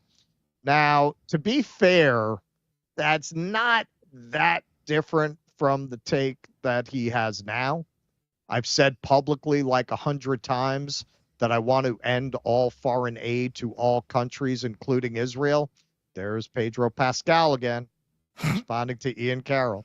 And yet people still post this response like it's some spooky, scary thing I won't say out loud. Yes, end foreign aid to Israel too. How else do I need to say it? Should I sing it? You got the idea. So he's responding to Ian Carroll. Like Israel? Right. So, yeah, to be fair, that is consistent with what he said in that blog post. It doesn't seem like he was ever really interested in litigating the case against Israel as such, so much as he's always been making an isolationist case. Now, I will say, as long as he's at the Daily Wire, is he going to get as into detail as he does in other parts of that blog, as quoted by the tweeter, about how AIPAC corrupts the government? Like he talks about how the lobbyists buy our politicians. I don't think he will, as long as he's working for Daily Wire. With Matt Walsh, I don't know what his contract is. I don't really understand why he's there at all. I mean, just like Candace, he could certainly go out on his own and do very well. If Brett Cooper can rack up 1.5 million subscribers in a couple of months, that talentless hack, like Matt Walsh, he'll be up in Candace numbers in no time. He just had a very successful documentary that even the mainstream critics were forced to concede was very well done. So I don't know what he's still doing there. I don't know if he has no choice, if he's constrained by contract. But it does look like the Daily Wire is about to collapse. Well, yeah, I mean the anti-woke culture war stuff is it's becoming more passé by the day. Yep. And that's the lane that so many of them occupy. Shapiro, Jordan Peterson, Matt Walsh to a large extent. That guy, what's the guy's name? Michael Knowles. I mean that's actually a good point. Like Matt Walsh has comedy talent, but his whole shtick is built around being anti-woke. Yeah, I mean, it's all culture war stuff. I guess if he can just shift to, yeah, but there's always a market for hating on libs and Democrats. He could probably just continue in that vein, more or less. Just update it for the moments as they come. But the other part of this too, which is what makes, like Candace Owens and that whole space more interesting. And as much as, I'm not a fan of Ian Carroll, I would say he's much more interesting than Jordan Peterson, which is not a high bar to clear by any means. But, they express some foreign policy dissent. Like once you take the culture war out of it and that becomes no longer interesting to most people, what Trump is leaving you with now is basically a George W. Bush type of foreign policy, right? I mean, so do you really want to be stuck defending that? Like if the other stuff is no longer bringing in the kinds of numbers that you think it used to, and that it definitely used to under, peak woke era, right? Yeah, at that point, there's no place else to go but down. And Shapiro himself was always pretty much a guy who rubber stamped State Department foreign policy. Like he was never a foreign policy dissident. In fact, he did not back Donald Trump in 2016. Yeah, but, he was Ben anti-Trump. Shapiro didn't even vote for Donald Trump in 2016 in the general election. Didn't vote for him in 2016. So that whole like MAGA ethos, to the extent it still means anything, which is very questionable, given we're on the fast track to war with Iran, and I would pose that question to Candace Owens. You're so anti-neocon. What's the difference between a neocon and Donald Trump if they're taking us to war with Iran? This is what the neocons have wanted for 3 decades, right? So that being as it may, the Daily Wire always pretty much embraced establishment foreign policy consensus. And so it's not really a big surprise. Now, some people, they said this, they didn't have receipts to back this up. I don't know why they would. They said it's funny how USAID gets defunded and now they're in bankruptcy. Yeah, suggesting some funding there, which obviously we cannot corroborate. But yeah, no, there's no place to go for them but down. I think, it started with the rift between Shapiro and Owens. I think letting her go was a huge mistake. She was obviously an enormous star. mistake. She was their biggest star. Yeah. This is the thing, and that's why I wanted to point out there's really before October 7th and after. Right. Before October 7th, they were riding high, man. They were able to just ride the we're anti-woke and we're going to do fun commercials about our anti-woke razors and our anti-woke chocolate. Yeah, look, we're the cool rebels. And it was working for them, man. They knew who their audience was. They knew what their brand was, and it was working. After October 7th, shit got real. Shit got real. And Ben Shapiro being a virulent Zionist, it was a mismatch with a lot of the audience they cultivated. And the smartest thing they could have done, completely on brand, I think they would have been fine with Shapiro being this crazy Zionist if he had come out and said, if anything, they probably would have picked up viewers if he said, we're going to stick to our free speech principles. Right. She could say we're what not she like wants. the other side. We're not going to censor. Yeah. They'd be in a very different place right now. That's not who he is. That's not who most of these right-wingers are. Most of these right-wingers are the same censorious prigs that the libs are. They just have different priorities in terms of what they will censor about. And, you know, Shapiro is obviously as strict as they come in that respect. All right. Fun bad. So RFK Jr. suggesting if I say free Palestine, I have to do ayahuasca. Now, that's one way to get high off of drugs for free. Thank you, Fun bad. China Shill. Ian Carroll looks like a low-rent Nick Mullen. Thanks, China Shill. Nick Mullen had me laughing pretty hard. I'll tell that joke on the Rumble side, though, for the Q&A. Digital Minefield, thanks to the $9.99. Ian Carroll is the guy who graduated 6 years ago but still shows up to high school parties and tries to impress the sophomore girls by spouting off useless knowledge at them with a lot of confidence. Yeah, kind of is that guy, you know, the meme of the guy screaming in the girl's ear at the party? Yeah, I can see that. QJFK Jr. says Javier version of Leave Britney Alone. Thank you, Javier. Appreciate that. Philip Blair, thanks to the $5. I'm still thankful for HHS Secretary RFK, where he agrees with Dr. Gabor Mate in working against Big Pharma and their frontman, Dr. Scott Gottlieb of Pfizer. Thank you, Philip Blair. AOB, thanks to the $4.99. Once Ian Carroll simped for Trump's Gaza plan, it was obvious he was a sellout. Thank you, AOB. CEB Applejack, Cenk Uygur is a clown that tried to weaponize Me Too, and Alex Jones won't talk bad about Candace. Thank you for that. Philip Blair, thanks for the $20. Compare HHS Secretary RFK Jr. to Chief SSRI pusher Dr. Scott Gottlieb of Pfizer, who got his goons at FDA to block legal access to MDMA-assisted therapy for PTSD on the 4th of June, 2024. Please talk to Gabor Mate for full context. We'd love to have Gabor Mate on the show. That would be great, actually. Yeah, we should try to get him on. He's doing an event in New York, but I'm not going to be here. I think it's when I'm in Buffalo. Okay. David Santucci, dialectic. Alex Jones is starting to sound like a Marxist. Yeah, I noticed you using that as well. Goo81, also Canadian government for many years were dumb to think Trudeau wasted $40 billion purchasing F-35s, which is still a controversy compared to the Avro Aero fighter Canada developed in the 60s. U.S. government got them to scrap. Thank you for that. Froze Queen Fire Dancer says, listen, Canada, can you just not start anything before July when I come over to see DMB? It's costing a shit ton. Smash the like button and my iPod screen broke and still nothing else getting smashed. Thank you, Froze Queen. Calica, thanks for the $10. For Stevenson, GD short, first bit is him versus Dave, who's my daddy Ruben on Piers Morgan. Better, longer format is Steve Bartlett debate and his own channel, which has Zoom past 1 million subs. Thank you for that. WVP, thanks for the $20. It's Vito P. Both Pinchon and Larry Brown were great reading for Alzheimer's patients. Every book had 1,000 different characters. Cancer sucks. You guys rock. Yep. I think the new Paul Thomas Anderson movie is based on another one, because Paul Thomas Anderson did Inherent Vice. He did Inherent Vice, yeah.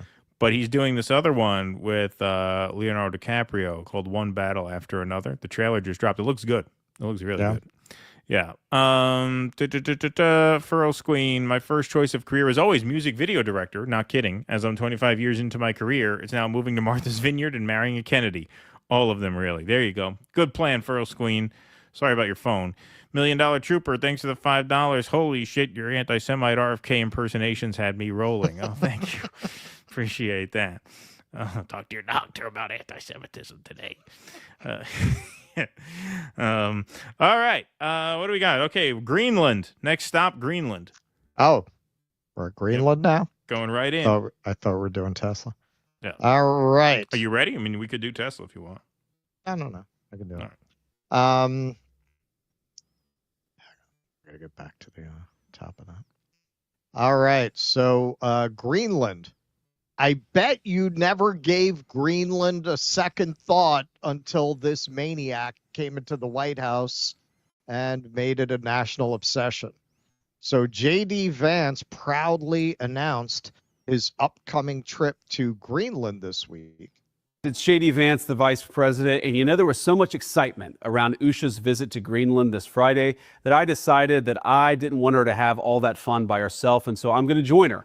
I'm going to visit some of our guardians in the Space Force on the northwest coast of Greenland and also just check out what's going on with the security there of Greenland. As you know, it's really important. A lot of other countries have threatened Greenland, have threatened to use its territories and its waterways to threaten the United States, to threaten Canada, and of course to threaten the people of Greenland. So we're going to check out how things are going there.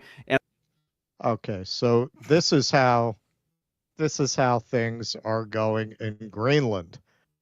Usha Vance Greenland plans changed after people refused to meet her. Report. U.S. officials went door to door in Greenland to find anyone who wanted to be visited by the Vances. They found no one. Oh, that's great. Literally, they went to the Capitol and went door to door, and nobody wanted to meet them. So they changed their plans. Originally, it was going to be a whole diplomatic visit. She was going to go to a dog sled race. Nobody wanted them around. So while they were in Greenland, our illustrious president shared this bit of wisdom. I say that speaking for President Trump, we want to... Sorry about that. Hang on. My stuff got out of order. Is it there? I don't see it there. Oh, yeah, it's not there. You probably deleted it by accident. All right. You want to pause and do the do a super chat? We'll just edit around this. Yeah. Eric Maines, Russ recalls 70s satire film Americathon. U.S. auctions its assets to pay billionaire Sam Birdwater, seeing Trump hawk Teslas on White House lawn. Where there? Philip Blair says Dr. Gabramate is not manipulating people to make money. Money is not what motivates Dr. Gabramate. He's lost potential income by condemning Zionism. I'm sure he has. James Vander Zanden, two dissidents should talk with Midwestern marks. Yeah, we would love that, actually. No, Eddie. Eric Torres, thanks for the $5. My fiance and I just watched No Other Land at our local art house. Shout out to the Frida Cinema in Santa Ana. It's a devastating film. I started watching it. Yeah. I have not finished it yet. But yes. You know what I watched last night that I really liked? I know some people didn't. A Complete Unknown. I thought it was very good. Oh, yeah. I haven't seen that. It was good. All right. We got it.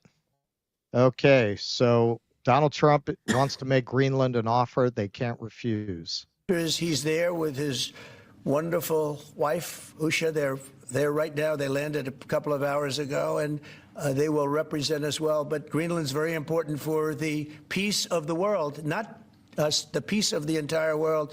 And I think Denmark understands it. I think the European Union understands it. And if they don't, we're going to have to explain it to them. Would you like to visit? Would you like to visit Greenland? If they don't understand, we're going to have to explain it to them. Yeah. By the time we're done explaining it to them, they're going to understand, believe me. So this is them arriving. JD and Usha Vance pretending to wave to absolutely nobody in Greenland since nobody wants them there. So let's get a look at that.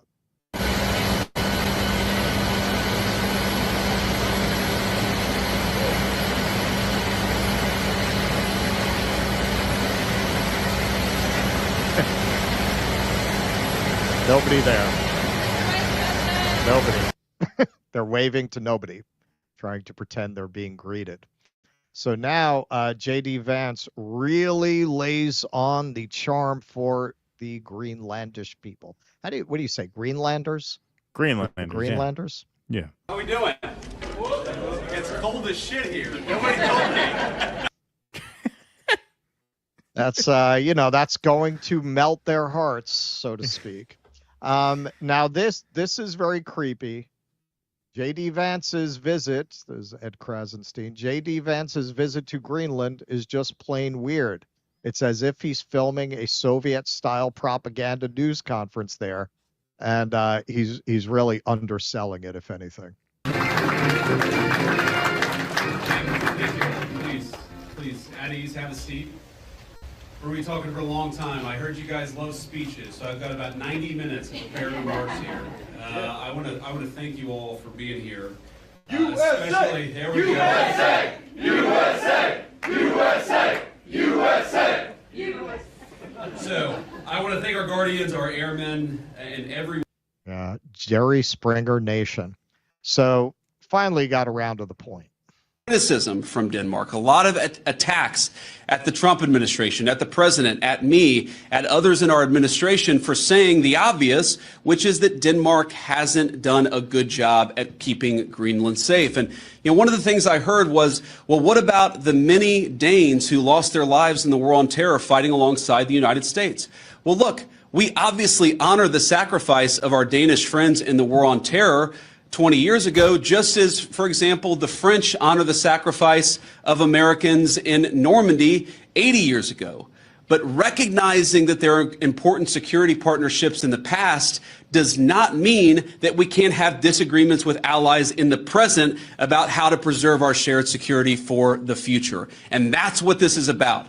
There is no amount of bullying, no amount of obfuscating, no amount of confusing the issue. Our message to Denmark is very simple. You have not done a good job by the people of Greenland. You have underinvested in the people of Greenland, and you have underinvested in the security architecture of this incredible, beautiful landmass filled with incredible people. That has to change. And because it hasn't changed, this is why President Trump's policy in Greenland is what it is. It's consistent with the first Trump administration, where you saw significant investments in Arctic security, and it will continue over the next 4 years under President Trump's leadership. Okay, so Adam makes this point. J.D. Vance, from the country with no free health care or education, tells Denmark they're not doing enough for Greenland. The audacity. I wonder what kind of person falls for this imperialist garbage. America has no business lecturing Denmark. You're here. But how has Denmark failed to keep Greenland safe exactly? Because they haven't done some kind of insane military buildup against an imaginary invasion from China That's the thing. or Russia. Yeah. And actually they're a member of NATO. So theoretically, they should be protected by Article 5 were somebody to attack. Maybe they just don't want to spend all the money that they're spending taking care of their people on a military buildup that's completely unnecessary to the circumstances, in spite of what they would lead us to believe. So Vance and his wife spent only 3 hours in Greenland, all this time at an American military base. They were forced to leave due to protests from local residents and a complete boycott from businesses. They were simply refused service and not allowed anywhere. Wow, they are really making America great again. Let's take a look.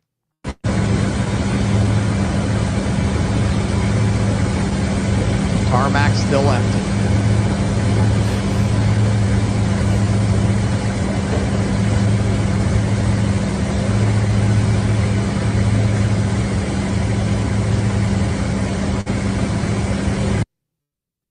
So they've been doing a brisk business in these over there, apparently. Make America go away hats. Yeah. Vance mocked for declaring it's cold as shit here upon arriving in Greenland. He thought Greenland would be green. This is getting so embarrassing for our country, one user commented. J.D. Vance slapped down by Danish minister with blunt 6-word retort after Greenland trip. Lars Loki Rasmussen said he and others in his country did not appreciate the tone adopted by both Donald Trump and his combative vice president. This is what he said. He released this online. Many accusations and many allegations have been made. And of course, we are open to criticism. But let me be completely honest. We do not appreciate the tone in which it is being delivered. This is not how you speak to your close allies. And I still consider Denmark and the United States to be close allies. Well, not for much longer. And here is Donald Trump. We're going to be doing a story about this. NBC had a crazy phone call interview with Donald Trump. So this is some of what he said. Care less if they raise prices because people are going to start buying American-made cars. And Jose, I asked the president about his desire to annex Greenland. Mr. Trump saying there's a good possibility it could be done without military force, but added, I don't take anything off the table. So he is not taking the use of military force against Greenland. Off the table. He is literally threatening to invade Greenland, which is kind of a protectorate of an ally in NATO. Theoretically, if we attacked Greenland, we would trigger Article 5 and NATO would have to declare war on us. War on us. This is what we are getting, not the peace president we were promised. Turns out he's not the revolutionary we were told, as we'll see in the NBC segment. He's threatening Russia. He's threatening to bomb Iran. Yeah, this has consequences, and this is something a lot of people don't seem to understand. People around the world can vote with their pocketbooks. They can vote with their feet. They can vote by not coming to this country for conferences, for tourism. They can vote by choosing not to come to our universities, by people who work in our science labs, in our universities, in our corporations, deciding to go live someplace that's not so insane, that's not such a constant, dramatic, this one day it's one thing, the next day it's another thing. It's a very stressful environment to live in. People can choose to stop doing business with us. This was something that was happening under Biden. A lot of people want to pretend this just started with Donald Trump. Donald Trump is hyper accelerating a process whereby nations were trying to figure out how to disinvest from the United States, how to get off the U.S. payment system. The Biden administration really hyper accelerated that by weaponizing the dollar as the reserve currency against Russia. It made the world very nervous. I'm not saying this is all Donald Trump. Donald Trump found a big pile of kindling and he threw kerosene and a match on it. This is just hyper accelerating something that was already in progress, and it's making the world feel a sense of urgency about disentangling its affairs from the United States. And he's pushing it to a point. Under the Biden administration, people didn't feel like they have to boycott the U.S. He's pushing it to the point that the world is going to boycott the U.S., and that is going to have profound consequences for the average American. Yeah, I mean, we said this in the last show, appointing Brent Bozell to the ambassador of South Africa, just taking on just a completely... Everything's just a big fuck you. Yeah.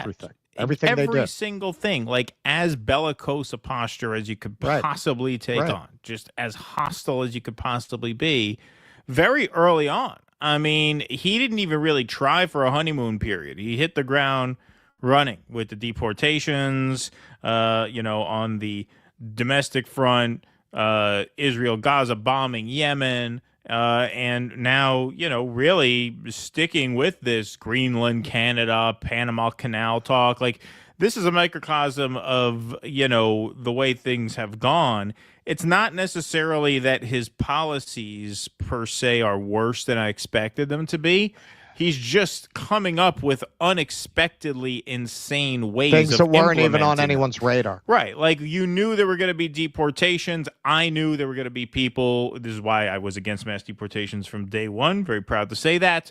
I knew there were going to be people swept up in those who should not have been. What I didn't know is that they were going to pay El Salvador to have us ship immigrants to their torture prison. Like, that's an example of, I knew the policy was going to be bad. I didn't know how they were going to implement it. Like the way they're implementing it is worse than I thought, right? We knew Trump was a bull in a china shop.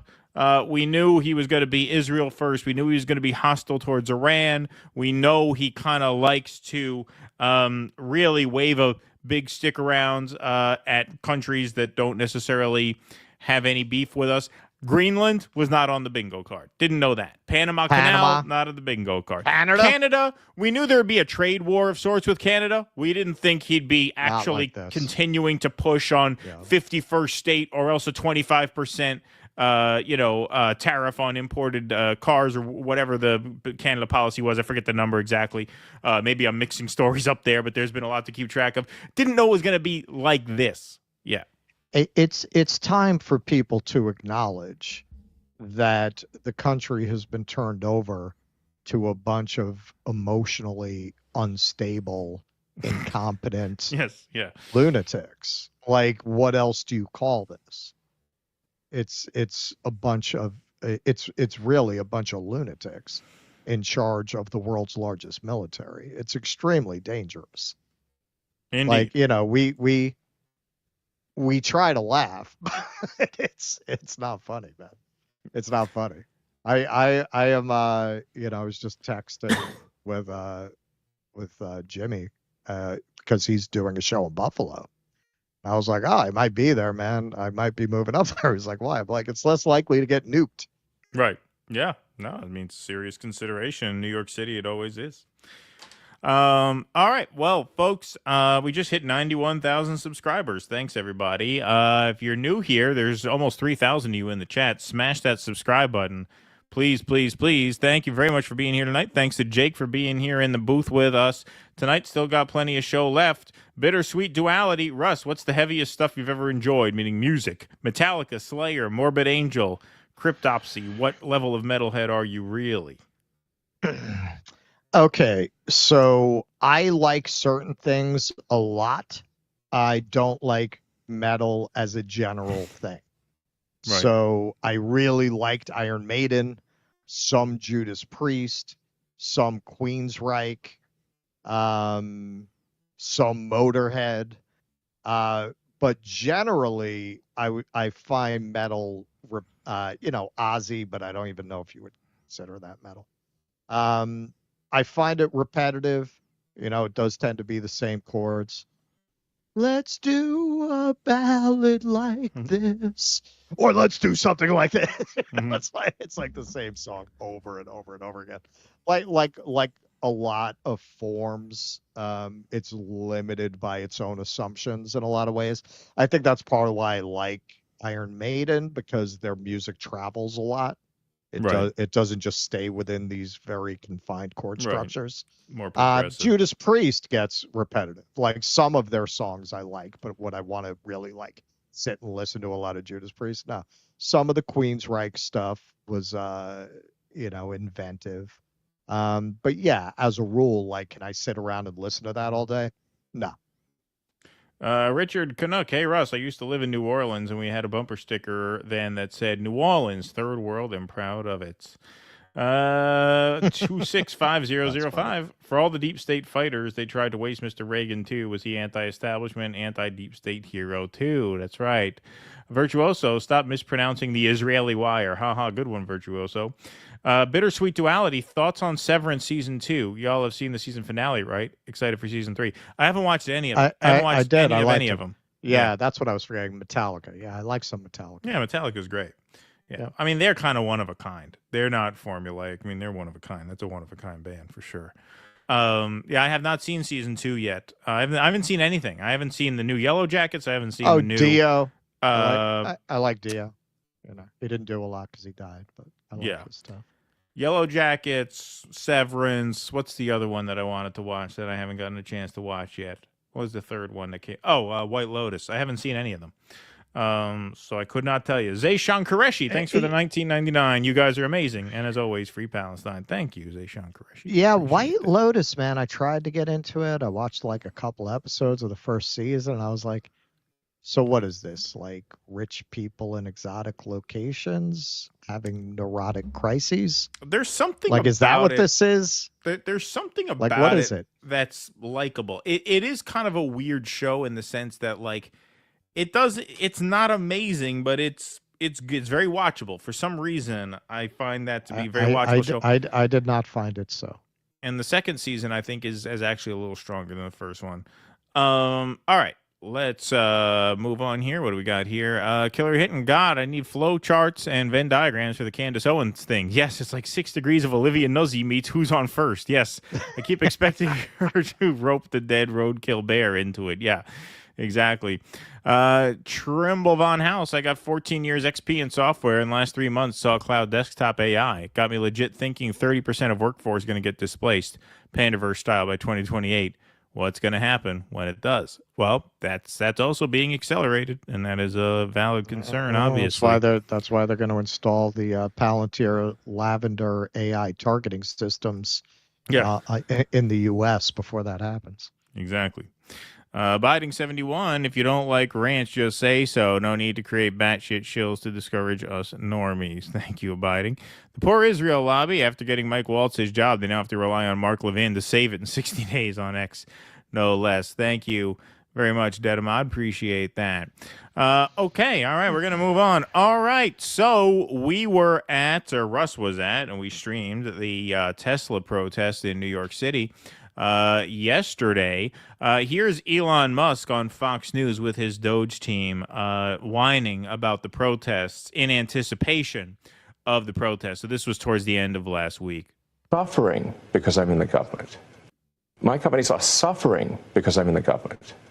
You just pointed that out a moment ago. Right. Do you think it helps sales if dealerships are being firebombed? Of course not. And Tesla customers are being intimidated all over the country and all over Europe. Mm-hmm. Does that help Tesla? I mean, you had Tim Waltz, who's a huge jerk, So duty had running around on stage with the Tesla stock price where the stock price had gone in half, and he was overjoyed. What an evil thing to do! What a creep! What a jerk! What an evil thing to do! What an evil thing to do. You know, it's also evil dropping 2,000-pound bombs on babies, like your friend Bibi Netanyahu does. Like I hate to use the parlance of the libs, but the privilege to say a thing like that. How evil is it to gloat about a falling stock price? Who derives joy from that? And I derive joy from that. I derive joy from your stock price tanking. Yes, I derive joy from people not wanting to buy your cars anymore. I don't derive joy from, violence or vandalism or any of those things, none of which, by the way, happened at the Tesla protest that we went to. Nothing like that at all. And that would be true 99.9% of demonstrations. But you know what? I am sure Elon was all about the Target boycotts. Right. I'm sure Elon was all about the Bud Light boycotts. Yeah, it's owned by a foreign company, but it employs a lot of Americans. I'm sure he was all about NFL boycotts, all of these woke culture war boycotts. Now you're getting boycotted. Actions have consequences. You want to be rifling through people's social security files, making completely unsubstantiated, outright false and misleading claims about 250-year-olds getting checks. Well, that's the consequence. It's going to hurt your company. That's I thought they were all men. I thought they were all such tough guys, right? Why are you such a snowflake? The richest man in the world buys the government and then complains when people don't want to buy his products anymore. It was pointed out to him that... Well, the saddest thing, look, man, I mean, scumbag gonna scumbag, billionaire gonna billionaire. If you feel sorry for this guy, man, you are a peasant. Yep. You are an irredeemable peasant. You feel bad for the world's richest man because his stock price went down. Yeah. This How guy evil. This guy has more money than you would see in a million lifetimes. Yep. Fuck this guy. Fuck this guy. He doesn't have problems. Not like you understand problems. Not like I understand problems. This guy has no problems. His problem is that poor baby's not worth as many billions of dollars as she was before. Poor baby. Yep. Like who derives joy from that? And it was pointed out to him that actually, Minnesota State Pension Fund is a major investor in Tesla. But he didn't care. He was so overjoyed by Tesla stock going in half. So does that sound like a good person to you? I don't think so. I mean, it sounds fine to me. I mean, you grubby little corner. You'll work five fields for pittance, and you'll be thankful. I mean, I'm not a Tim Walz fan for other reasons, but I don't take issue with that. Not whatsoever. That was one of the better comments he's made. Yeah, that was one of the highlights of his political career. Indeed. All right, so let's take a look at our trip to the Tesla protest. We're going to full screen this. You can watch the full stream of this, which is in our live stream catalog on YouTube and on Rumble. This is just a very, very brief 5-minute teaser to give you an idea of what this event was like, and then we will talk about it when we come back. So we're going to mute up in full screen, and we'll see you in about 5 minutes. Healthcare! We need healthcare! Tax the rich! Tax the motherfucking rich! Tax the rich! Tax the motherfucking rich!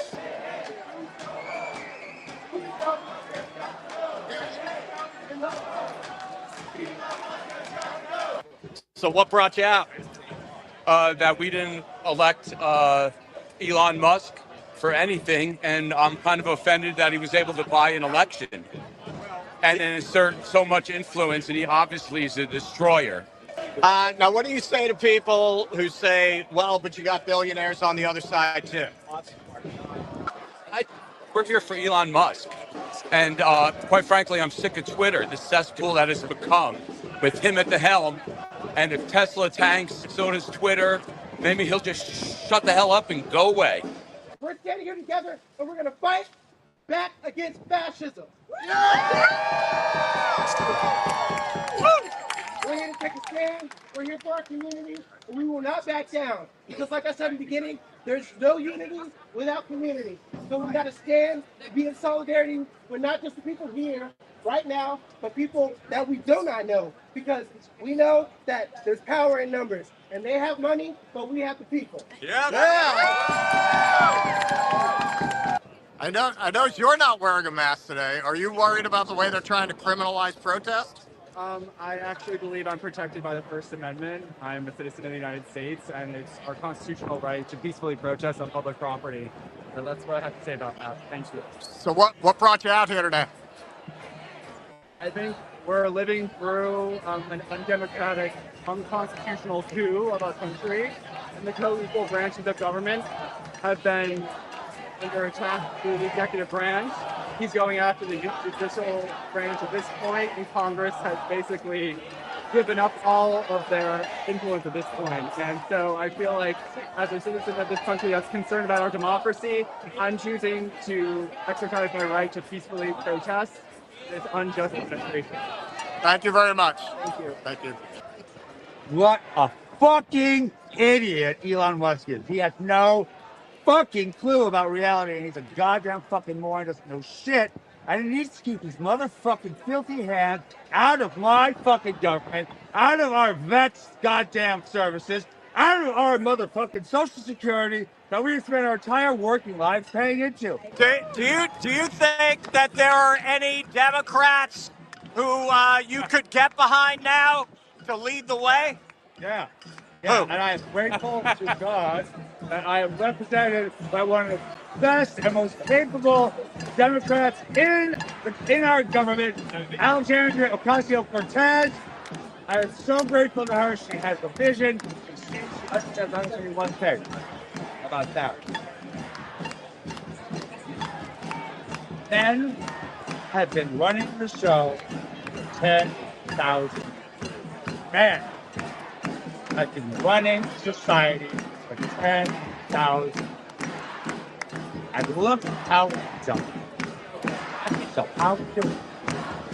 Look at the toxicity. the rampant toxicity on Mark Zuckerberg's little social platform, on Elon Musk's little social platform.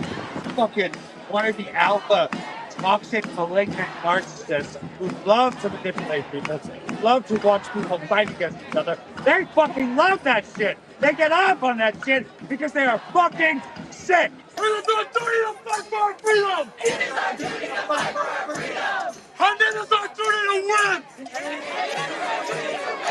I thought that, well, if it really gets bad here, if there's really some sort of like a guy like Trump trying to take over the government, we've got the military, at least it's going to come back. And I don't believe that anymore. And that's what really scares me. Right. Because the military is now self-selected. Look, Musk. All right, what brought you out here today? No. All right. You guys come out with banners and do interviews? I don't understand. That's what got us out here. Yeah. All right. That's their comment. That's their comment. Would have fought the Nazis. Now's your chance. So here we are. All right. Sorry, meant to hit that a second later. So that was just a random sampling. Just got to unmute your microphone. Of what we saw there. Zohran Mamdani spoke there. We're going to play that in a few minutes as its own piece. But yeah, I mean, what you saw there was a real mix of like libs, rad libs, and the more sort of committed activist left, like you would see at the Free Palestine marches. They actually did have a Free Palestine chant that got going at one point over the course of the afternoon. But it really was a mix of people there. You saw the one guy there with his family, who was kind of more of a normie Democrat. Then you had the guy with the mask and bandana on who talked like a radical, but then talked about how he loves AOC because he hates toxic masculinity. Like you had I would consider that like a rad lib type. And then you had some of like the more committed left people, like the people you would see at the Free Palestine protests and from Occupy Wall Street. They had the mic check down from Occupy Wall Street. So that was the kind of mix of people that, look, I think you like to see there.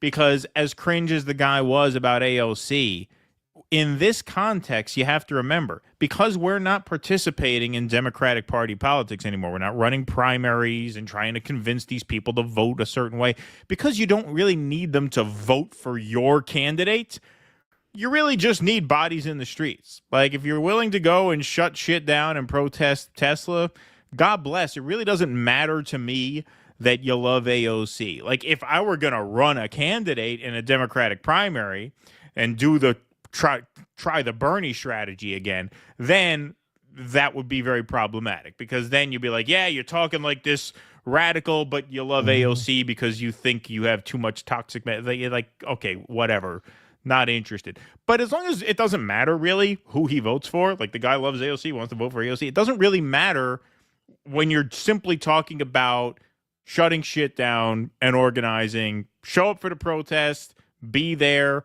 God bless. That's how I feel about it. Like, the takes aren't as important when you're not committed to working inside the party. That kind of stuff just doesn't hurt you as much as it would in another context where you actually like need them to vote for your person, which they're not reliable to do because they're too, at the end of the day, brainwashed by the lib stuff. I think it's more complicated than that. I think that the libs still represent themselves as the left, and they're still represented in the media as the left, and it makes it very difficult, as it always has, for the left to get the people we actually want and need on board, because people see that and they say, that you just reminded me I was hating Trump, and now you reminded me that I actually like him better than I like you. We were talking earlier today. It's not necessarily let me finish. I forget the guy's name. He wrote the book about how fascism happens, and he just made some news because he says he's leaving the country. He did an interview with PBS, and man, he's not wrong about how fascism happens and they come for the universities. He's not wrong on the face of it. But then he starts talking about how, Yeah, no, you can't teach Black history without teaching critical race theory, which of course is nonsense. And that's where it makes it difficult to capitalize on this momentum. If you have these people out there who are reminding people of how culturally repulsive they find liberals and why. That wasn't included in the clip. If anyone wants to see, you can watch it on the full stream. I asked the guy about how he feels about billionaires and there being good billionaires in the DNC chair, feeling they're good billionaires. And, he kind of hedged on it.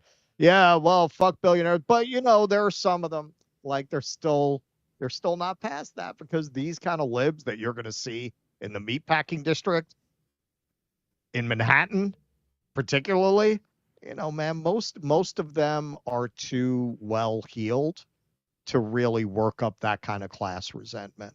I mean, I think it's going to take them losing everything, and then maybe they'll find their way to that. But it's like they haven't learned anything from this. Sure, but I don't necessarily see what that has to do with a day of action. Like, I'd rather they be there than not you'd rather they be there. Like sure, ultimately, but whoever I still shows feel like up, it's an issue. It's still an issue. It's an issue. Like, we can't just ignore that these people turn people off because it hurts our ability to make a case. They do turn people off. I think there is danger in chasing a certain version of a certain person that you feel you just need to, bring over. I think this idea that the Archie Bunkers just need to be won over to the left because that's the key. I think at that point you're kind of, well, what I would call is that you're aiming the ball at that point. When a pitcher has his stuff, he's not aiming for the corner. He's trusting his stuff and he's throwing the pitch. To me, aiming the ball is a mistake. Now, what I would say, obviously, is people like that are exactly why you can't go inside the Democratic Party, because they have too much power and you need them to act very specifically in the context of a Democratic primary race, right? Like all that guy's radical talk, all his fire doesn't mean anything if he's going to go and vote for Liz Warren, right? But we're not talking about most that. Of these people, man. Right, but what I'm saying is outside of that context, when all you need are bodies in the street to shut down Tesla for a day, then yeah, man. Whoever wants to be there, better you're there than that you're not there. And more credit to the people who show up than the people who don't show up because, there's people there who are going to turn off the normies who are not there. Like at a certain point, like you don't need 51% of people. What you need is a committed minority who's willing to put their body in the street. And that's it. I agree, but I do feel like the fact that these libs are still the dominant voice, it's a problem. It's a problem because you're never going to be able to build beyond them because they act as normal people repellent. They just repel the normal people. Now, you make a good point that, hey, man, are you really going to win back the Archie Bunkers? Right. No matter what you do? You might be right, but you're certainly not winning them back representing yourself like that. I think if you're thinking beyond electoral politics, it becomes less necessary. Like, I don't think you need to refine the messaging to that level of specificity. I think it's just about action at this point. It's not to say they are not cringe. A lot of them are very cringe. I think the people who are out there saying, the guy's wife said, having a lot of money isn't the problem. It's what you do with your billions of dollars, right? Exactly. Right. So I would not rely on them in any sort of like direct capacity to like vote for who I wanted them. They don't have a systemic critique. I mean, it's the they same don't old have story. Systemic critique. They just don't like what Trump and his people are about. Like it's still mostly about culture war for them. Sure, but in this context, I don't really care what your takes are on things. Like I don't have to like your takes. Like I need you. Hey, Protest outside of Tesla, noon, Saturday. Be there. You're there? Sure. Great. Fine. Sure. I don't have to love your takes. Sure. Jake with the assist. Jason Stanley of Yale. That's who I'm talking about. Who says he's going to leave the country. But even when he's talking about them destroying the federal government, he doesn't really talk about, well, this old lady's not going to get her Social Security check. You get the impression it's that very MSNBC. They're offended by the norms and the guardrails being violated. That's how he spoke about it in the interview. I don't think that's a good look, and I don't know. If you want to build a movement, you have to address the fact that these people being represented not as part of a coalition of which they are a junior partner or a minor part, but as being by definition what the left is, which is still where we are. They are still represented that way. It's a problem if you want to build beyond 25 people.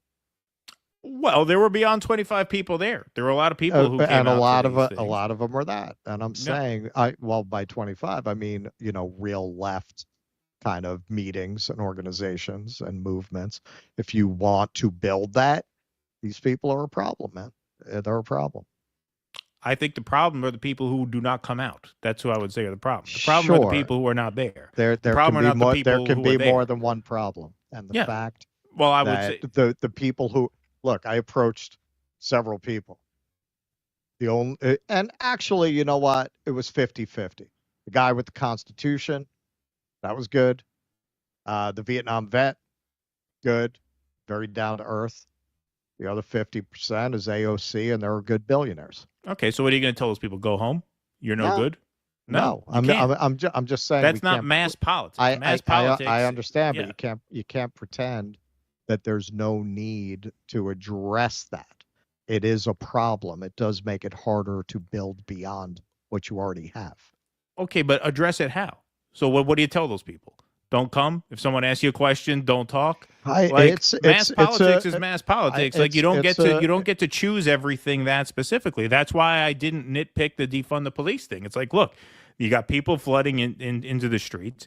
This is a demand that arose out of these movements, and so that's what it is, right? Sure, man. We could say it's about I wouldn't listen to if these people started a podcast, I wouldn't listen to it. I'm not really interested in what they have to say. But when we say it's a problem, it's a problem. Okay, so how do we solve that? We tell them to go home, then you have fewer people. Well, you're right. And the left is so undeveloped and broken and aimless. Look, back in the day, we're not the first people to talk about this and consider this problem. Back in the day, they would organize actual teach-ins to try to politically educate people, to elevate their class consciousness. We don't have anything like that exists on the left today. Like you ask, what do you do? They faced this problem in earlier times, and that was how they tried to solve it. How much did it work? I don't know. I mean, you did have this long left-wing era. How much did it have to do with that? I don't know. I would say people were less stupid back then. They were starting from a better level already. They went in to try to politically educate people. Maybe I'm being naive about that. I suspect that I'm not. I don't have all the answers, but just as then, obviously they decided they needed to politically educate people for a reason, because there was a problem of political education. I'm saying there's a problem here of political education that can't be ignored. Yes, of course, you want everybody to be out there. But if we're thinking bigger beyond that, yeah, man, it's a problem. It is. Well, that's an ongoing problem. I mean, I agree with that. I agree with you on that. And that's an ongoing problem. And it's a problem that gets solved over time. I do think there is more class consciousness now than there was just a couple years ago, as evidenced by the fact that, Chuck Schumer is persona non grata at these protests. And the fact that a guy like Mamdani, which we'll get to now, showed up and got a killer reception. These are the kinds of people who 5 years ago would have considered Mamdani an infiltrator. He's not a real Democrat, right? And now, they're starting to get desperate. They're making noise for him, and they're trashing Chuck Schumer at the event. And so, this is why I say it's a significant moment, because the Tesla protest kind of casts a broad net where you're going to scoop up some libs along with some actual leftists with a class critique of this, and you're going to get them talking to each other. And yes, some of them are going to be cringe.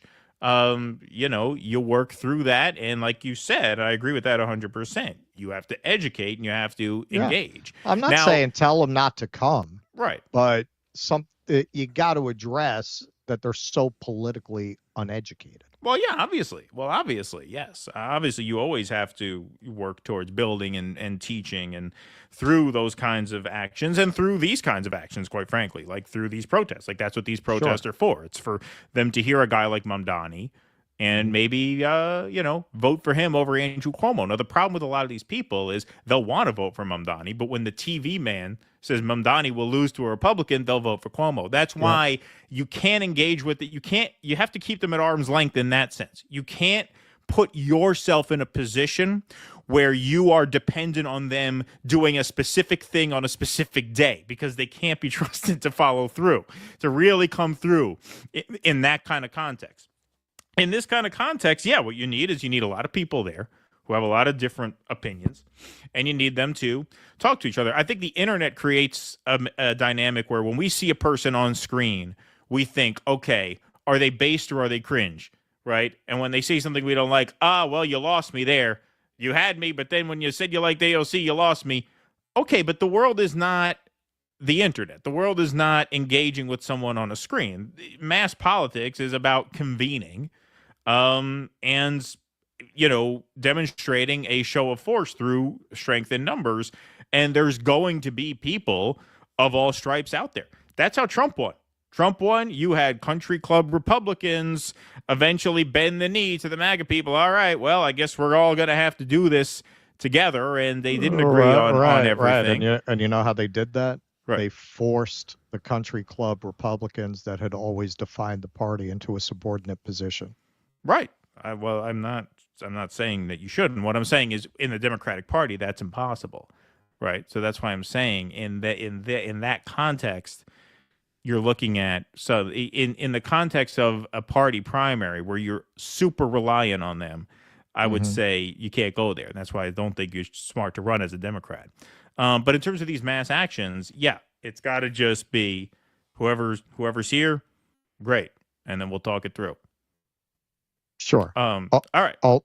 Ultimately, it's something that has to be addressed if you want to build a meaningful political movement that doesn't always wind up defaulting to AOC or whatever other fucking goon they decide to get behind. All right. So here's Zohran Mamdani speaking at the Tesla Takedown protest in New York City. And then we see him grace under pressure, getting chased down the street by one of the most eccentric commentators and journalists in our space here. Yeah, she's like an old friend at this point. On our democracy. Yeah. What the hell's going on? Let us understand that it is an attack on. Sorry. Let me understand this is an attack on our democracy. Let us understand that it is an attack on democracies across the world. Yes. Because what Elon Musk is doing is emboldening and empowering and echoing the language and the movements of far-right autocrats across the globe. And as he stands before us as if he was a self-made, brilliant inventor, we know that so much of his wealth was created by tax dollars. So much of his wealth was created by public policy and subsidy. Yes. And as that is an indictment on our system to have delivered us a man such as this, it also presents us with an opportunity. Because it means that if we choose to stop this style of economic subsidy of one of the greatest threats to our democracy, then we can take the first steps ourselves. Mr. Mamdani, can I ask you a couple of questions? All right, so what do you think about Andrew Cuomo getting into the race now? I welcome the opportunity to ask Andrew Cuomo the question that many New Yorkers have about his record. It is a record of disgrace. At a time when they're fighting back against our you don't need another New Yorker who cut Medicaid, stole hundreds of millions of dollars from the FDA. That sounds real good. women bravely step forward to credibly We're accuse him working of on it. sexual harassment, who claim to fight working people while showering his rich donors with tax breaks. And that's why I'm stepping forward to tell New Yorkers we need not choose between the disgrace of the past or the disgrace of the present, Eric Adams. Instead, we can choose the promise of the future. That's what the campaign is. All right, a lot of people who came out of the Bernie movement, which a lot of our audience did, do not want anything to do with the Democratic Party. If you look at the polling, even with everything you just said about Cuomo, he's leading. You're behind Adams, I believe. In second. You're in second now? Second place now as of a number of polls that came out last weekend. I understand why people are frustrated with the Democratic Party because it's a frustration born of a party that has often left the working class behind across the country. This campaign, it's a campaign to show that we can in fact empower working class New Yorkers through our policy, through our party. And what I am excited about is that as of now, while still being in that place, more than half of New Yorkers still don't know about our campaign. Those over the next 3 months, we're going to bridge that gap, and we're finding the more people know about us, the more they support our campaign. I'm sorry, but I have to run. It's been a pleasure. Don't think about climate policy as giving over millions of dollars to Elon Musk. That's sufficient. The second thing is that we have to step up and understand this for what it is, which is one of the largest organized labor we've seen in our country's history. These actors, they're one of the biggest faults, and the mayor, that's what is being described as the second largest bully pulpit in America. We don't have our mayor using that for at all. All he's using it to do is ensure that he's securing his personal freedom at the expense of that of the public. And that is going to come to an end of the institution. Mr. Mamdani, would you condemn firebombing and vandalism of Teslas that we're seeing across the country? So there's the counter protester. What do you think? He's a Zionist. The targeting of Teslas in particular that we're seeing. He's a Zionist. Any violence. That's Elon. He's a piece of shit. Go ahead, fuck you. Go ahead. Go ahead. Give me an interview. Okay, so just say so we're about to see. This is she calls herself Crackhead Barbie. She walks around in a bathing suit, and she actually posted this exchange to Twitter, and it went viral. Like I think it must be over 1 million views right now. So here's an alternate angle of this. We've met her at quite a few protests. Yeah, she's quite the character, but he handles her better than anyone. He's got skills. He's got skills, as you'll see here. I'm the biggest fucking influencer in this fucking world. What the fuck do you think about it? Go ahead. Who the fuck are you? Who the fuck? Listen, you just came out of nowhere, and we're like, I'm like this guy. Who the fuck are you? I'm a state member. Okay. Long Island. Okay. I was elected in 2020. Okay. And right now I am running on a platform to make New York City more affordable. Okay, Grant, what are you gonna do for black people? What are you gonna do? Look, every single person. I'm sure that's like a home. Okay. We've seen a crisis of inequality where 1 in 4 New Yorkers are in poverty, where 500,000 children are going to bed hungry. Okay. It's a disproportionate impact on Black New Yorkers. From 2010 to 2019, we saw nearly 20% decline in the population of Black children and teenagers. Okay. That's because of how expensive we've made this city. We are losing the fabric of what we love about this city. Okay. And we need to make sure that for Black New Yorkers who want to raise their kids here, this is the most affordable and easiest place to do so, because right now, that's not the case. Okay, Grant, would you fuck me? No. Are you married? Yes. Who are you married to? A white woman, Latina, Arab? He's a good sport, man. Arab, Indian, what are you? He rolled with it well. Weird. Rolled with it. Weird. What the fuck are you? I'm an Indian, Ugandan, New Yorker. Okay, so you're African American. So would you claim the African American status like Elon Musk? No, I would not. Why not? You're African, but you're African, right? I knew you grew up there. Your middle name is Kwame. I am. I'm proud to be Ugandan. Okay. But I think that And were the Indian Ugandans colonialists, or did you come happy? Did you come to fuck shit up, or did you come in peace? We came in peace. And I know your father's a professor. My father's a professor. My family came from Gujarat to Uganda, about 200. So the caste system, what are you? Like Brahmin? Are you like untouchable? What are you? You look a little light skinned. Okay, so you're a piece of shit. And where are you educated? Where are you from? Do you have a B? Like, why should we tell us why the fuck should we vote for you? Because when I saw you, I'm like, fuck this dude. Look, I appreciate that. That's how many New Yorkers feel about politics. Yeah. And I see you're raising money. You raised $8 million. You told everybody stop. Don't send us more money. How about me? How can I be like you? Because I think when I saw you running, I was like, I should be running. Because who the fuck are you? Well, we're going to almost the same number of forums, so you kind of are running. Exactly. You're like, who the fuck are you? Where are you going? I am not going to the next event. Yeah, she's a prolific. I don't know if you call her a troll or like a Borat type, but she went viral. She confronted Alec Baldwin in a coffee shop once. She's a handful. She's a handful. But he handled her. He handled it very, very well. I mean, he really hung in there. Yeah, you remember in Chicago, it was like the end of the night. Oh yeah, and I ran into her in the baseball diamond. She was, "You still here?" Yeah, you're still running your mouth. That's what she said. You're still out here running your mouth. No, she. I mean, that's like that's her shtick, But she is like, I don't know if she's a pro or not, but like she does this. Like she travels around and interviews politicians. That's her gig. Like she's a pro in that sense. It's not. I wouldn't show it if we were like exploiting a legit crazy person. I mean, she probably does have a screw loose or two, but she does this. Like this is her thing. This is what she does. She goes around, she travels, she's gotten in Richie Torres's face, Alec Baldwin's face, this is what she does. And, a lot of politicians freeze up and he he hangs in there. He actually stuck with it and answered the questions. And yeah, I mean, look, a guy like Mamdani is you asked him, you said a lot of people, like what you have to say, but the Bernie movement people have just been burned by this party and by this party's electorate too many times. And obviously, you didn't really want to engage that for the same reason like Marianne never wanted to engage that, because these candidates all run into the same issue. And I think Mamdani is better than Marianne, obviously. But no matter, that's almost immaterial. You run into the same issue, which is at the end of the day, people like the guy in the bandana just cannot be depended on to actually take a chance on someone that is not media sanctioned, right? And Mamdani will never have the approval of the media. They'll say he's going to turn the city into Portland, right? And that'll be that. That'll be that. Honestly, I don't really get the campaign he's running in the sense that, and maybe I'm wrong, but I watch a fair amount of independent media, which is the place he's going to get hosted the most, and he's not making the rounds.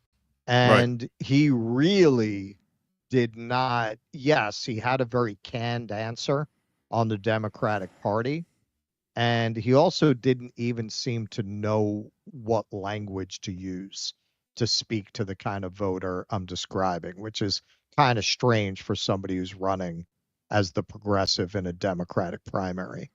So honestly, having met him up close, he struck me as pretty pro, more polished than you might expect. Definitely, he struck me as a talented and ambitious politician, honestly. That was how he came across to me. Yeah. Yeah. Well, yeah. I mean, progressive. And at that point, you don't want to say shit about the Democratic Party, right? Right. And well, that's the thing. And that's structurally what you run into with guys like that, with campaigns. Well, this is why we don't get behind these. Exactly. You can't. I mean, you really just can't. And in a city like New York, when faced with the decision between a guy like Mamdani and a guy like Curtis Lewa, they might just go for Curtis Lewa. It's a Rockefeller Republican city. It's not a progressive city. But I do think it is significant that he showed up and he was so warmly received because, like I said, the kind of rank and file Democrats who made up a sizable percentage of that crowd would not have reacted warmly to him, 3-4 years ago. They would have seen him as one of these Bernie types who doesn't really belong here. He's not a real Democrat. He's causing division. That attitude is really, it's waning for now because they're so pissed off at the leadership. They're pissed off at Hakeem Jeffries. They're pissed off at Chuck Schumer. They're pissed off at Joe Biden, really. And they're pissed off, that Joe Biden insisted he was good to go when they knew he wasn't. They were forced to pretend he was. But, they are angry at the leadership for now, and we'll see what that turns into. In the end, the fact that the leadership has twice led them into the arm of this man that they absolutely despise from morning to night, from the time they get up to the time they go to bed. The fact that this happened twice based on them doing everything they were told to do by the Maddow lady and by Chuck Schumer and his ilk, and they wound up being led here twice.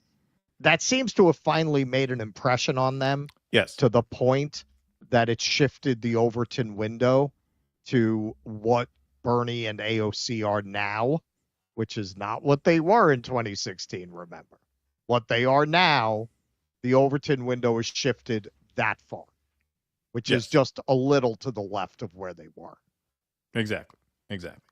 Atomic Toaster, yo, free Palestine. Oh, crap, I accidentally made another Disney movie garbage. Thank you. The Yuppies, appreciate that. RFK Jr. literally told us he flew on Jeff E's plane. Yes, of course, it's always shocking to hear the depravity of these people, but come on, man. Yeah, indeed. Tom, Russ, what are you talking about? Of course, they'll nuke Buffalo, Niagara, and shut down the power grid. Whoa, that's a tough thought. Noah Goop, Trump just said if Iran doesn't accept this nuclear deal, he will bomb them more than they've ever seen before. Yeah, I think we're getting to that. Unless he just said that tonight. Raven Laz, I have a DNC contact. There are some considering The Rock in 2028 to please the Zionists. Anthony Weiner as VP candidate. They're calling it the Rock and Cock Connection. There you go. Yes, indeed. Thank you. RFK Jr. trying to compete with Elon Musk and Nick Cannon to see who can have the most kids out of wedlock. Oh, never give in, never pull out. Thank you. Hey, Keaton, did George Costanza come up with that scheme to put denser wood at the end of those bats? Seems like cheating to me, but I'm a Twins fan. You know, it's funny. They're making a lot of hay out of those bats. I don't know what the regulations are on the bats. It seems to me like, they designed the bat where the meat of the bat is more towards the, like 3/4 of the way down the barrel as opposed to all the way, which kind of makes sense when you think about it. I mean, it's been working out so far, but yeah, I'm not sure what the ruling is going to be with those bats. That would complicate things if they say that that's cheating. I was perusing y'all's online merch store looking for a logo patch for my Black Members Only jacket. We should get logo patches. That's a good idea. I like that idea. I cannot forgive Ben Shapiro for what he did to Candace Owens, says Kenman G, and racial comedy in this country. Thank you. Metropolitan for next film club. Interesting. That is a very interesting movie that kind of shows a window into a world most people don't know exists. Yeah. You know that movie? I didn't realize that was. I went to college with a guy who was in it. Oh yeah, interesting. Yeah. All right. We will move on. Do we want to do one or two more? It's 10:20. What do you think? I don't know. What do you think? Let's do one more. Let's save that one till Tuesday. The last one. Same thing we do every night, Pinky. Yeah. Try to take over the world. Yeah, we got the Q&A. Let's not keep the patrons waiting too long. Yeah, all right. That's my vote. Okay, so this is just breaking today. The peace candidate, I don't know. He's not being so peaceful. He's not being so peaceful today. Trump says he's very angry and pissed off at Putin during an NBC News interview. President Donald Trump said he was very angry and pissed off when Russian President Vladimir Putin criticized the credibility of Ukrainian President Volodymyr Zelensky's leadership, adding that the comments were not going in the right location. Agency France Press reported that Putin on Friday called for a transitional government to be put in place in Ukraine, which could effectively push out Zelensky. Quote, there will be a 25% tariff on oil and other products sold in the United States. Secondary tariffs, Trump said, saying the tariffs on Russia would come within a month without a ceasefire deal. Okay, so Biden already banned oil imports into the United States. So what he's talking about is tariffing countries that import Russian oil, which is also what he's talking about doing with Venezuela. Trump said Putin knows he is angry, but said he has a very good relationship with him, and the anger dissipates quickly if he does the right thing. That's true. Trump is really not one to hold a grudge. No, not at all. A few of the top importers of Russian oil products include China, Turkey, Brazil, and India, according to an analysis by the Center for Research on Energy and Clean Air. If Trump uses the same definition of secondary tariffs he used with Venezuela, they could be among the countries seeing impacts of secondary tariffs. Trump had made ending the war in Ukraine a top foreign policy promise on the campaign trail, leading to meetings among U.S., Ukrainian, and Russian officials in the first few months of his second term.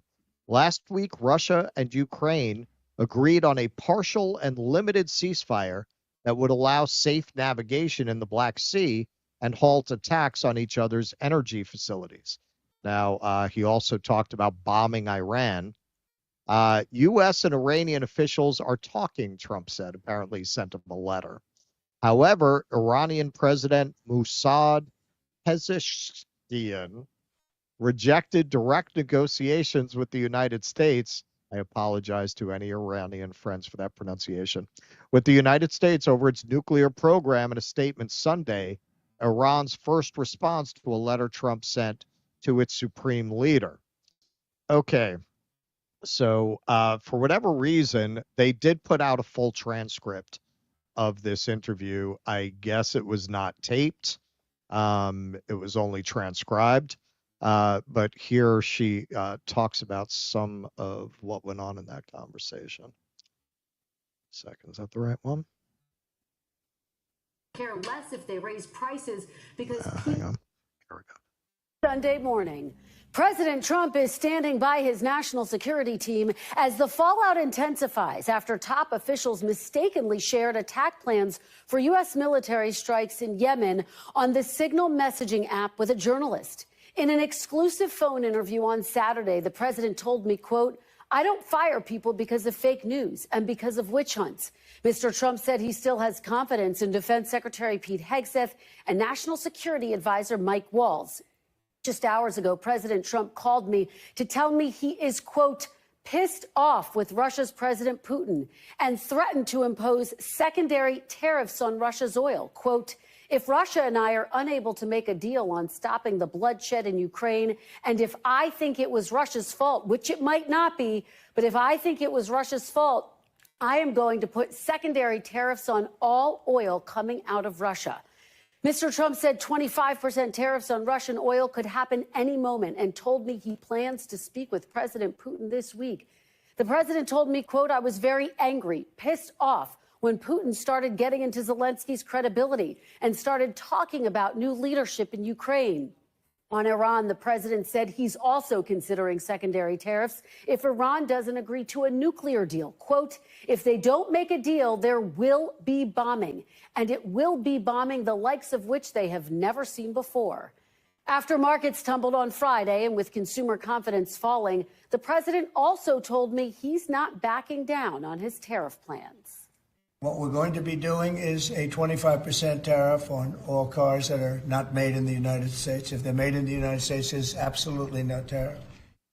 And the president telling me tariffs are, quote, absolutely permanent. And on fears of foreign automakers raising prices, quote, "I couldn't care less if they raise prices because people are going to start buying American-made cars." And on his vow to annex Greenland, the president saying, quote, "I never take military force off the table, but I think there's a good possibility that we could do it without military force." The White House is still on defense this weekend after the Atlanta. Okay, so then she gets into the whiskey leaks.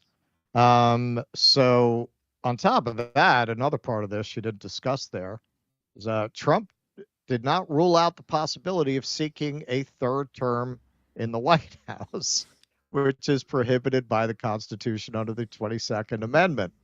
"I'm not joking," Trump said when asked to clarify, "but I'm not. It is far too early to think about it." When asked whether he has been presented with plans to allow him to seek a third term, Trump said, "There are methods which you could do it." NBC News asked for a possible scenario in which Vice President J.D. Vance would run for office and then pass the role to Trump. Trump responded that that's one method, but there are others too, Trump added. Asked to share another method, Trump simply responded, No. No. Could you imagine making J.D. Vance run for president with the understanding publicly that he's going to resign and give Trump the presidency when he wins? Imagine what a bitch you'd have to be to do that. I mean, that I think is just a troll. I think he would be like 83. Yeah. At that point, I wouldn't take that too seriously. As for the rest of it, pretty terrifying. If you remember, Wesley Clark laid out that list of 7 countries Yep. that they had, Iran is the only one on the list that they have not gone to war with yet.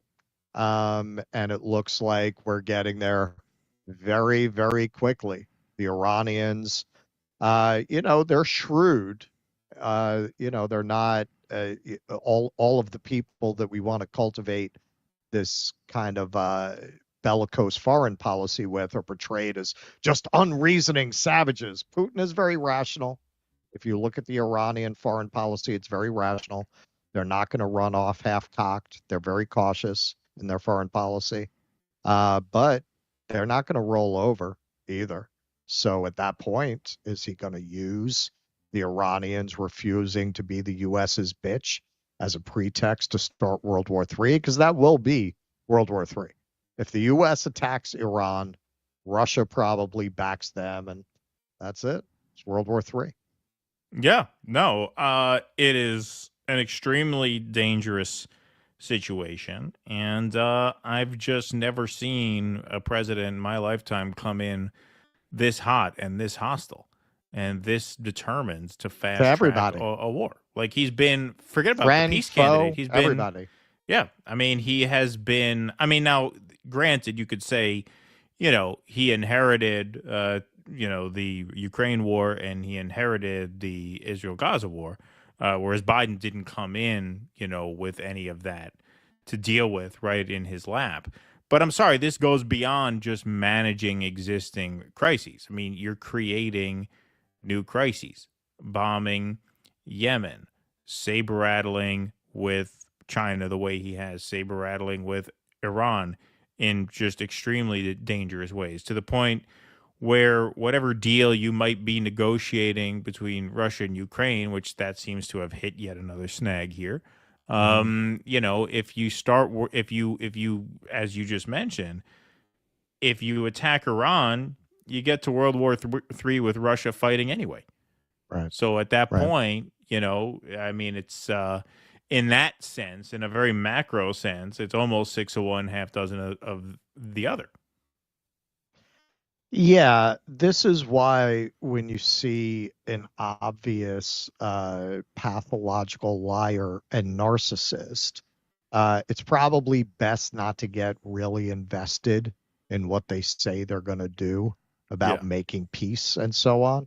We had the position, we know the Blinken crew is going to take us to World War III.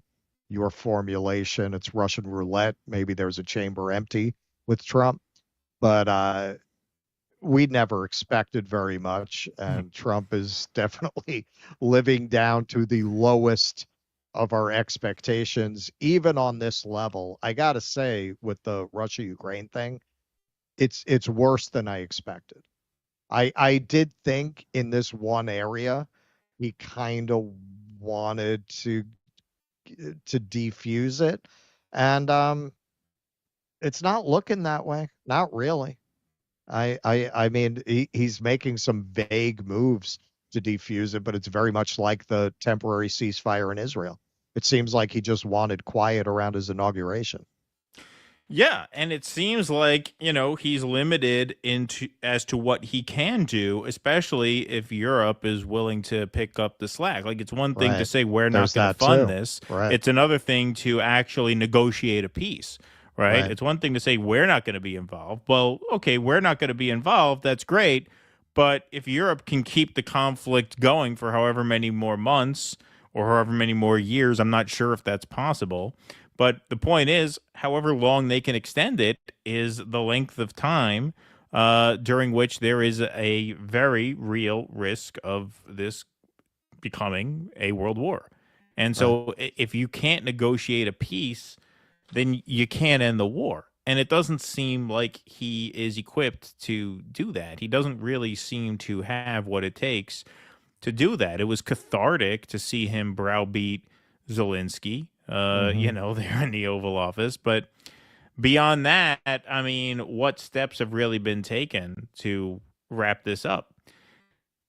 And it's not easy. It's not easy. You actually have to negotiate a peace with all sides, which means, again, the constant hostility towards everyone in our circle is just not helpful in that respect. I mean, we can celebrate Europe. I mean, if you might think it's good for Europe to sort of like detach itself from the U.S., you may think, hey, we don't want to be entwined in these alliances to the extent that we have because, you know, NATO and to the extent that the U.S. drives that has been a warmongering force. Okay, that's all well and good. But if you can't negotiate a peace, Europe can start World War III just as easily as we can. It's not realistic to think we wouldn't be drawn into that somehow. I mean, if the world goes up in smoke, we're in. I mean, we're involved, you know, whether we want to be or not. Well, they're trying to have a foreign policy of all stick, no carrot. And because of that, they have absolutely no leverage with Europe. Right. They torched all that leverage because you're telling them you're taking away everything that might give them pause, like our defense envelope. So what is there to stop them from keeping this war going? We're basically telling them you're on your own. So they're going to conduct foreign policy on their own. This is part of what's remarkable about this. Like, did everyone on this team just think that we give Europe defense because we're suckers? Like, it seems like that's what they thought. There was an underlying motive for that. We actively undermined European politicians that tried to run on providing for their own defense because we wanted them under our boot. As long as we're providing their defense, they can't make decisions on their own about defending Ukraine.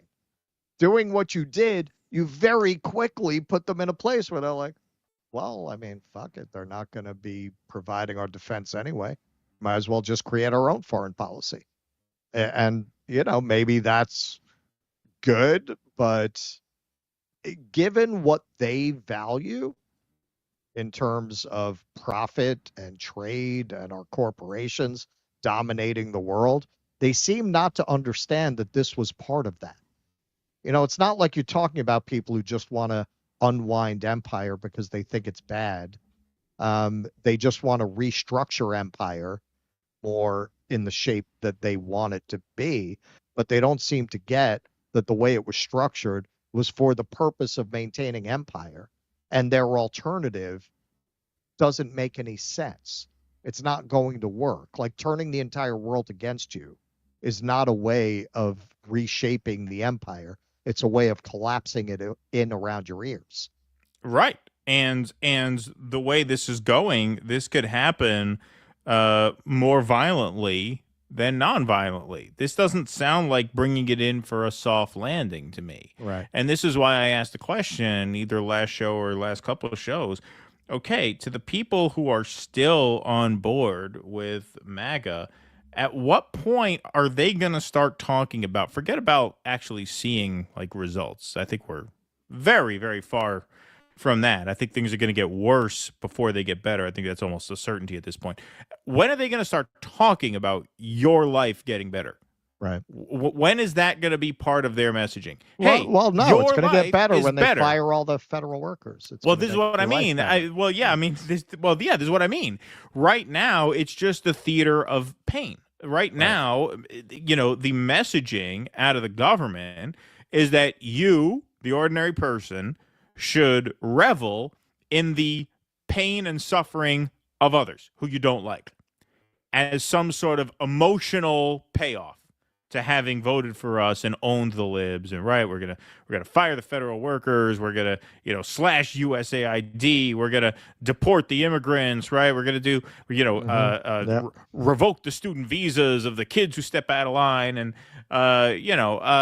so you know, it's all just getting you. We're gonna have Dr. Phil handcuff a guy. Right? Exactly. Right. It's all just getting you to feel as though you've been rewarded for having voted them in, but it's all just emotion. Where's the beef? Where's the material payoff? When is it that they say, okay, here's how your life is going to improve as a result of this? That's not coming. That doesn't seem to be coming. And they think it's coming. Right. Well, the people are still on. But what I'm saying is, like, You're not seeing any of that coming from Trump or anyone around him. It's all just, here's what we're doing to punish people you don't like. And that may be gratifying to certain people in the short term. At what point is that no longer enough to keep you in line? At what point do you demand, hey, wait a minute, when do we get something out of this? That's an open question. My prediction, by the end of the year, people are going to be pretty pissed. Yeah. Well, that's why these because you're going to special have elections all are interesting to follow. consequences and no benefits. Right. Exactly. Exactly. All right. Over the top. Thank you for the $9.99. Just a reminder to Russ, you were into MSNBC with a cowbell not that long ago.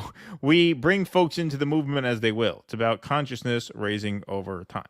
Yeah, I mean, I think we agree. I appreciate you reiterating what I actually said. Thank you. Pete Sweet, agree with Keaton, we need to hit the streets. Agree with Russ that they are not that serious, or they would have been on the streets months ago to protest the Gaza. Thank you, Pete Sweet. Hey, Sparky's here. Sparky, where you been, Sparky? You're late tonight. Sparky, thanks for the $5. Pete Hegseth was introduced to the media by Lindsey Graham around 2010. He had been Graham's joy boy. Thanks, Sparky. I do think Hegseth has the right idea about reverting to the name Department of War. Euphemistic names can be misleading. Otherwise, get rid of him. Sparky, Trump still thinks the Ukraine war is a stalemate and more Russians have been killed than Ukrainians. Actually, it's never been a stalemate, and there are 10 times more Ukrainians killed than Russians. Thank you, Sparky. Hyper Normie says Misty Winston was mean to me on Twitter, but I like her. We'll join when poverty relents. All right. Well, don't take it personally, Hyper Normie. I'm sure she does. Well, you know how you could smooth it over? You could become the first subscriber in Misty Winston's name. There you go. And give her a nice Rumble rant. Yeah, yes. Exactly. Yep. Otacon, what inspired you to do the Daily Wire story? Exact same coverage as Hasanabi. Also, LOL at Matrix attacks. Tate is unintentionally funny. We just started seeing a lot of talk on Twitter, so we figure, like, if people are talking on Twitter about something, that there must be interest in it, and yeah, and that's how we make most of our decisions. Right. Yeah, we see what people are personally and professionally. Yeah, like what are people talking about? No. I mean, really, for me, and I think for both of us, it's kind of interesting because we do cover some culture, and I think we both feel that culture is part of politics, and the Daily Wire arc kind of follows what we've been predicting because we have been covering the Snow White stuff, right. stuff. That a lot of this anti-woke stuff is just going to implode because they won. Right. So you don't. The enemy has been defanged. You don't have this great threat to point at anymore. Of course, it's going to cause your subscriber base to plummet. Yeah. And I do think there's an undercurrent of dissatisfaction within the MAGA movement, more broadly speaking. When you win, look, it's more exciting to run for office than it is to govern, right? It's more exciting to campaign and fight to win power than it is to actually wield power. So I think there's an element of that too. Denamod, a never-ending insurgency war in Greenland. Sign me up. Yes. Your kid's not going to die for Israel. They're going to die in Greenland. Yes. Ex-Barbarian, see the Unlimited Hangout article I posted on DD Locals page. Oh, cool. This is the neo-reactionaries. The tech bro oligarchs want technates, small city-states, that succeed from the Union. That's Greenland. Interesting. All right, I will check that out. It's always interesting when they drop something. Otacon, Russell, the libs are not going to stop being libs. They're quadrupling down on being libs. Hassan just interviewed Vivian Musk, the trans daughter, despite Elon. I saw that. I saw he did interview her. I mean, look, and I think, me and Keith, we don't really disagree. Like, yeah, you want bodies. Yeah, you need protests bodies. Like this. It's bad if you don't have bodies. For a long-term political project, if indeed we're thinking in those terms, yeah, you've got to give people a political education so that they don't turn people off when they speak. Well, sure. I mean, that's always part of it. Yeah. I don't disagree with that. Not everyone in Western Canada votes Conservative, and not all Western Canadians are on board with the whole separatism thing. They are really just upset that not everyone in Canada votes loyally for any pile of dog shit the Conservatives put in front of them. like they do. Atticon says Brian Berletic was predicting Trump would not end the Ukraine war for many months. He follows the donors and think tanks, and they don't want it. Neither does the MIC. Trump was the deep state pick. Our friend Nick Cruz said, he said, mark my words, Trump is not going to end the Ukraine war. That's what he said. He said that as well. Yep. Yep. So some folks are asking about the Tusker show. We're trying to find out where Tusker is in CCOT. Yeah, right. Yeah, and exactly. see if we can get her out. Yeah. She is on hiatus right now, so hopefully at some point in the future.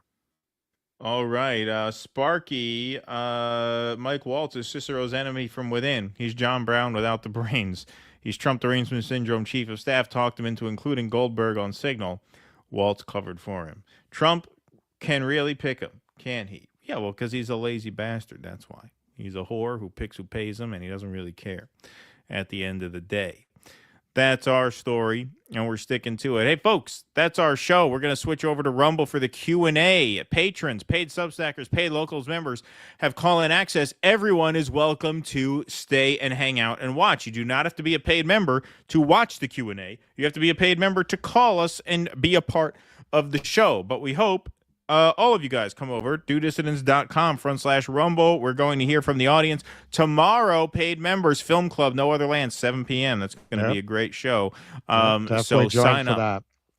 Yes, definitely join for that. So sign up, dudissidents.locals.com. If you're watching on Rumble, you can join by smashing that join button right underneath the video player. Everybody else, we'll see you over there after this intermission, which Russ is very excited about. It's a funny Star Trek parody and also a very funny real-life protester at Columbia making an unlikely Star Wars connection. There you go. There you go. SB asks, do you guys see Jackson's speech in Yemen? Communists need to risk it all at least once. In his case, twice. Yemen, Lebanon. ACP is the real deal.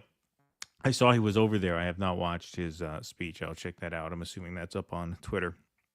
I heard he just went there to hit all the spots Anthony Bourdain recommended. Yeah, right. Yeah, exactly. Yeah. All right, folks, that's our show. Join us for the Q&A if you'd like. Smash that follow button. Smash that subscribe button here on YouTube. Thank you to Jake. Thanks to everybody for being here. We hope you'll join us for the Q&A. If not, we'll see paid members tomorrow, 7 p.m. for Film Club, and then back here on the main channel Tuesday at 2 p.m. Eastern. Until then, thanks for being here tonight. Be safe and be well. Courage! Please clap.